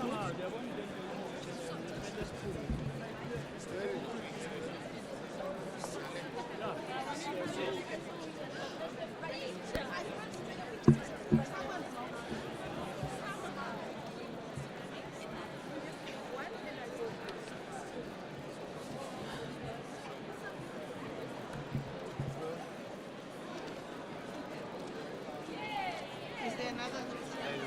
Delta, is there another stand? And then you go, yeah, we start from there. Are we going into a kind of a food area? Yes. Gravitate from this way. This way. And then that way. So What happens here? Senza if 100% natural skincare products using South African indigenous herbs and oils. We use Ipepo, but we use it for its medicinal purposes. So as an anti-inflammatory, painkiller, moisturizing, hydrating. All we use Msonyane, we use all the South African indigenous herbs and oils. Yes. So anything that you see here has got Ipepo, but for medicinal purposes. She's been trying. She's now going to have my advertisement back into Ziggy, you must buy some stuff here, Ziggy. You must buy some stuff.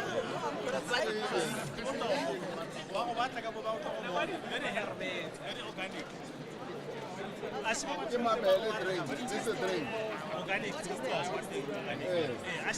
Just tell your boss that it's but we are saying, President, that we are using South African indigenous stuff and promoting South African indigenous stuff. So where do you get it?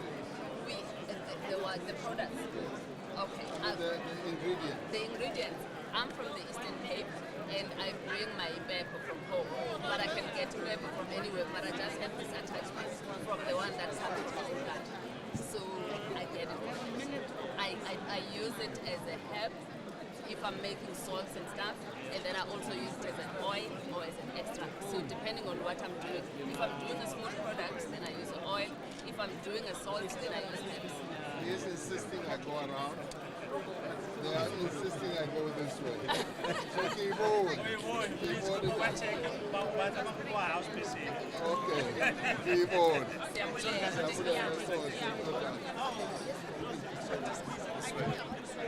This way.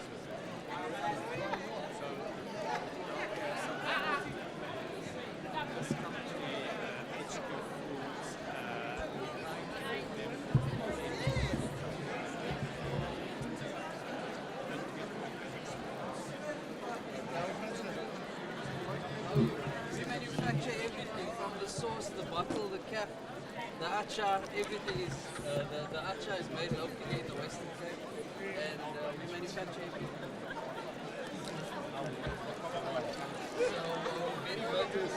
All of this. Different lines that do this. We have one line that runs all of our products. Okay. So you stop one to then do the other and so on. Once the retailers open up to us a little bit more, then we can obviously get more lines for each product. This is one of the biggest problems that we have. So the retailers are not taking your product? There are some in the Western Cape, a little bit, but they're not opening up. We are the fastest selling achar in the Western Cape, in one of the retailers, unfortunately I can't name it. But then we asked them to open it up to the rest of the country, and they're like, no, sorry. What happened? Nice to meet you, Mr. President. Hello. How are you? So you are the one with this? Yes. Yes. I'm going to give you one package, so you've got to come over and I'll explain to you how to take it. Yes. So that's your package? Yes. Okay. So this is what you do? Yes, it's all natural, pure oils, and all the ingredients are from South Africa. Wonderful. Wonderful. So what do you do? This is alcohol. It's alcohol, sir. No, tell me more. Gin. Yes, sir. We do gin, and we do own branding as well. So we can create a brand for Mr. Ramaphosa. That's what we specialize.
They sell those lollipops right through the African continent.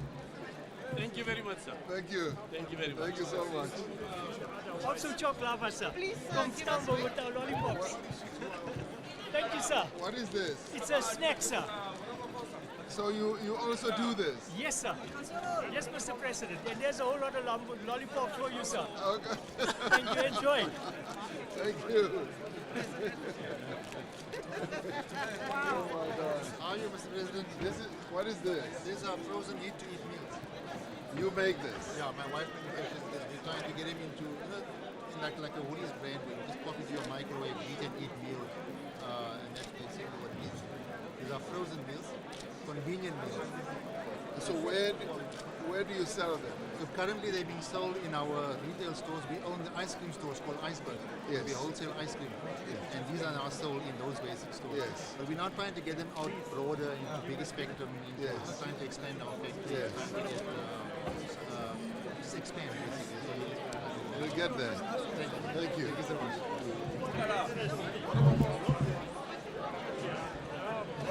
This is honey bush tea. It only grows in Eastern Cape and Southern Cape. Honey bush? Yeah, nowhere in the world, only in the Eastern Cape. It's a slightly sweeter tea, naturally sweeter. It's caffeine free, it's high in antioxidants. It's even a better tea than rooibos. And I don't put it on it, but it makes you 30 years younger. So we're supported by DTIC with our exports.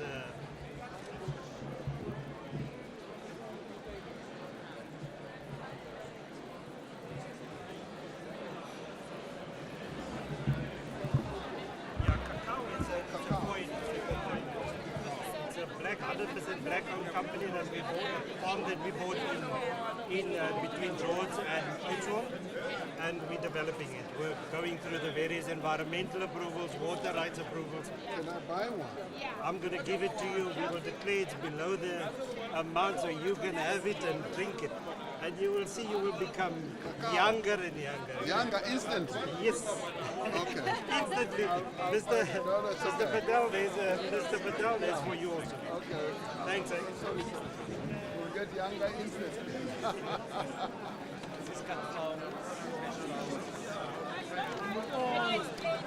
No.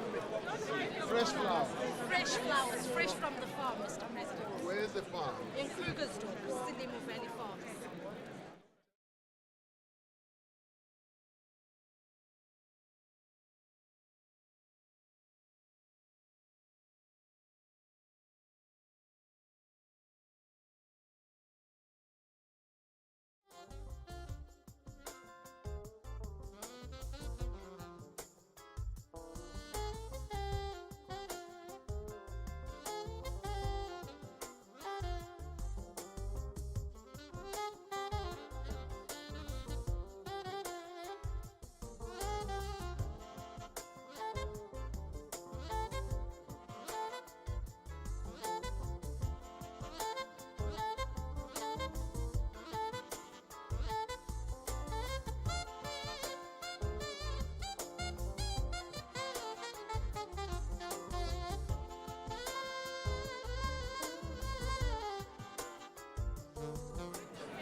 Hello to you as well. Hello, the Magazzo. My kids would love to see them. Okay. They'll fall over the Thank you, Mr. Welcome. Welcome. Bye. Thank you, Mr. President. Bye. Welcome.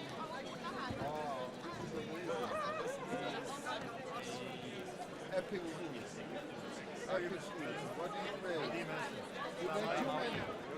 You make too many things. All of these? Yeah. How are you? What do you tell me more? The oil and fats industry. So we manufacture margarines, baking fats, and mayonnaise. We also diversify. Canola. Yeah. We also diversify into many things. So we make these tubs as well. You make the tubs yourself? Yeah. My God. And you make biscuits as well? Or those you order? We supply to biscuit manufacturers. Supply. Products. Okay. So they use that to make the biscuits and the breads and the cakes. So you make this? And this is a pan release. So that when they make bread, they need a pan to release the bread, so they spray it on before they cook it. Yes, that's right. Where's your factory? In Ericsson, Johannesburg. Ericsson. Yeah. I'm definitely coming one day. You must also visit our farm, Stellenbosch. Where's Stellenbosch?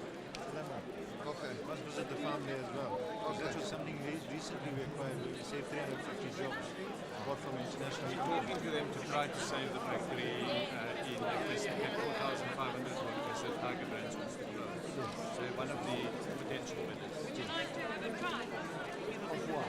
Of a dip? What dip is that? This is sour cream and chive. I don't know if you like that or if you prefer something else with the dip. No, let me do it when I come to the factory. Yes. When I come to the I'll factory. wait for you. Yeah. We'll wait for you to Come come to the and factory. visit our factory. Thank you. Unfortunately. Yes.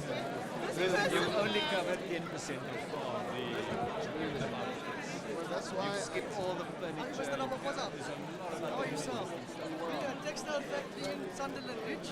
We're the largest textile textile provider.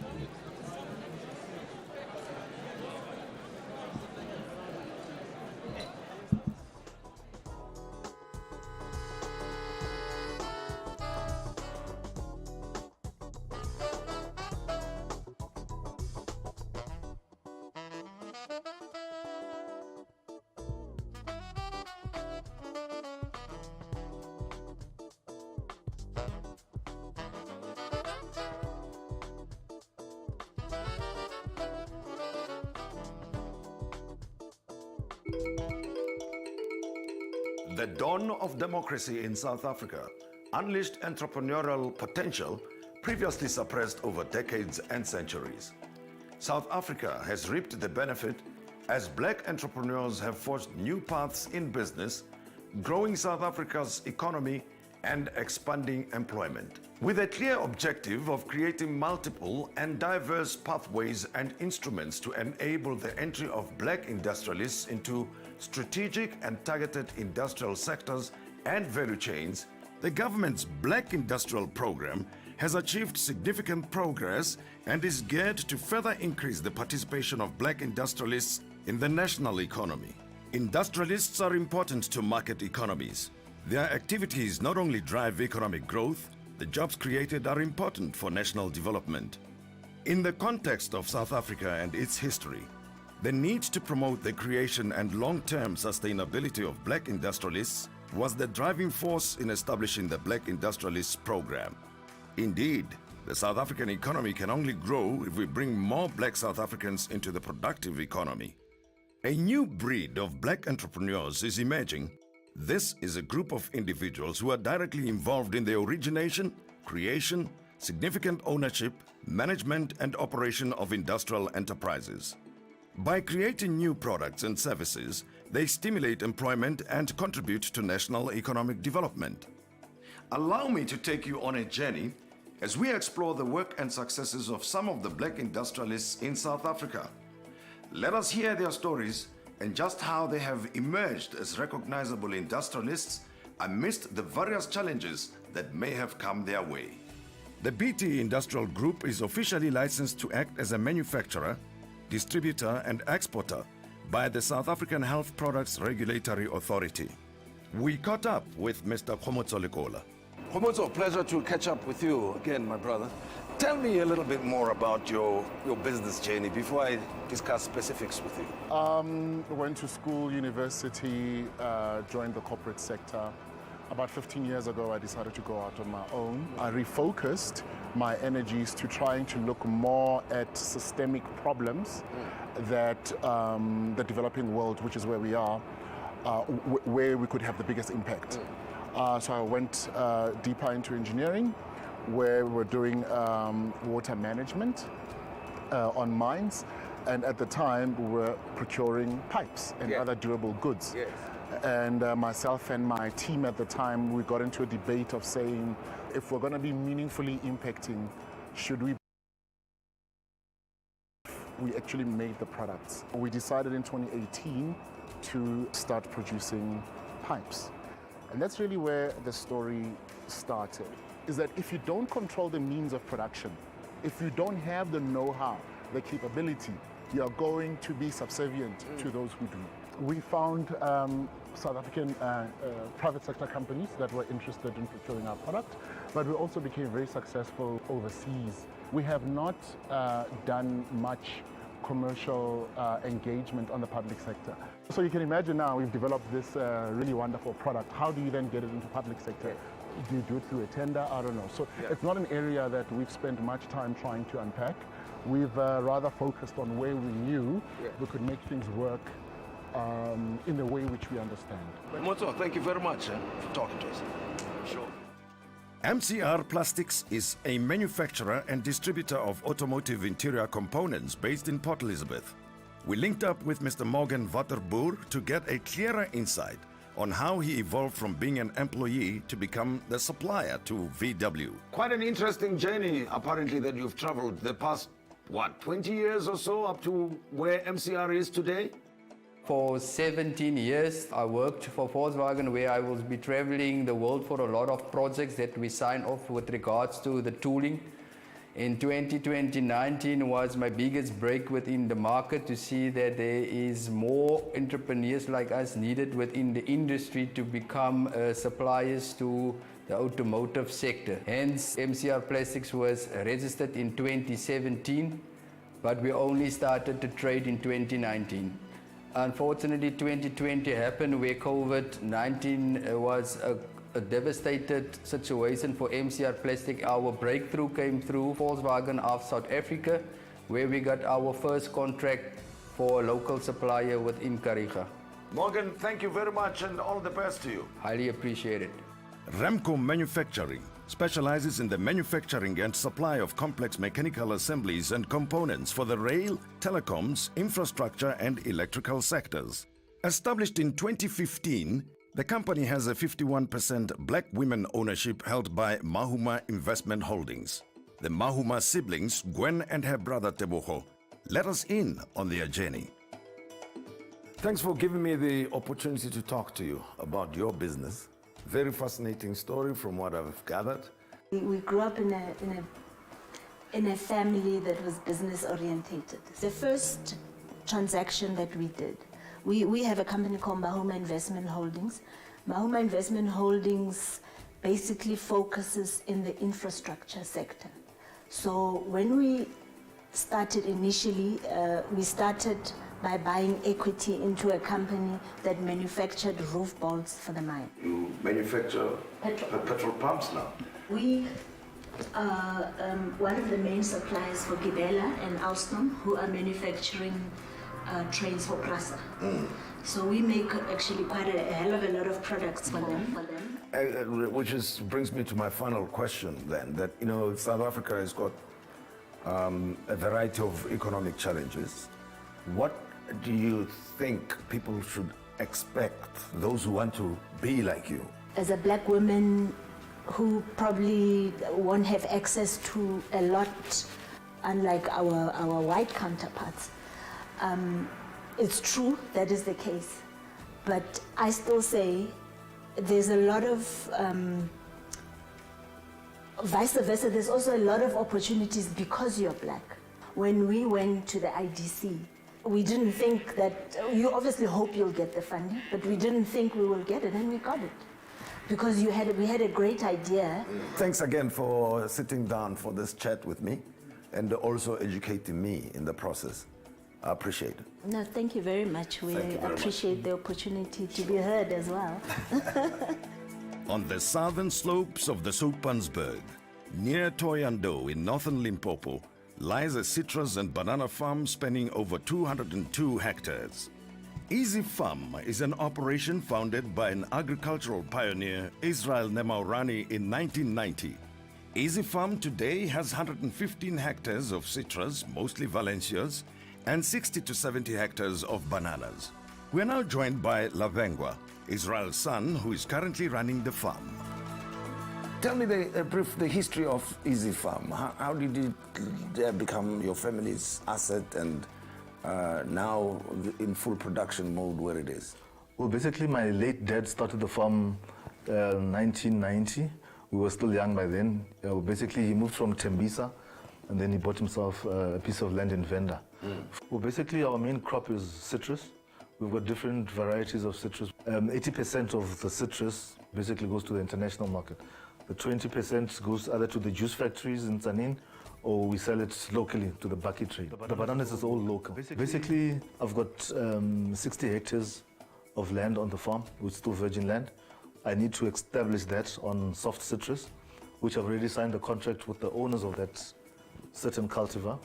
And yes, they are willing to come on board. You actually triggered a thought in my mind that you could have chosen to be a consumer, but you chose to be a producer. Thank you very much, Nabeko. Thanks. Appreciate it. VM Automotive, based in both East London, Eastern Cape, as well as in Roslyn, Gauteng, is a fully transformed 100% black-owned supplier of aluminium and steel automotive panels. As part of its flagship innovation, VM Automotive introduced laser blanking as a new technology in the manufacturing process for the latest C-Class Mercedes-Benz W206 model. Mr. Gibson Njenje took us in to share with us the journey as an industrialist in the automotive sector. Thanks, Pragib, for allowing me into your office space and having this opportunity to talk to you about VM Automotive and your involvement in business. How did you get involved in the automotive industry? No, thank you for coming through, Tim. Yes, I started the company in 2012, and having been interested in the automotives, but from 2013, I then focused on building my own company. We started supplying Mercedes from here, actually, until the series, the old series ran out, the W205. Now they're running to W206. But W205, we supplied from here, from Roslyn. So in 2019,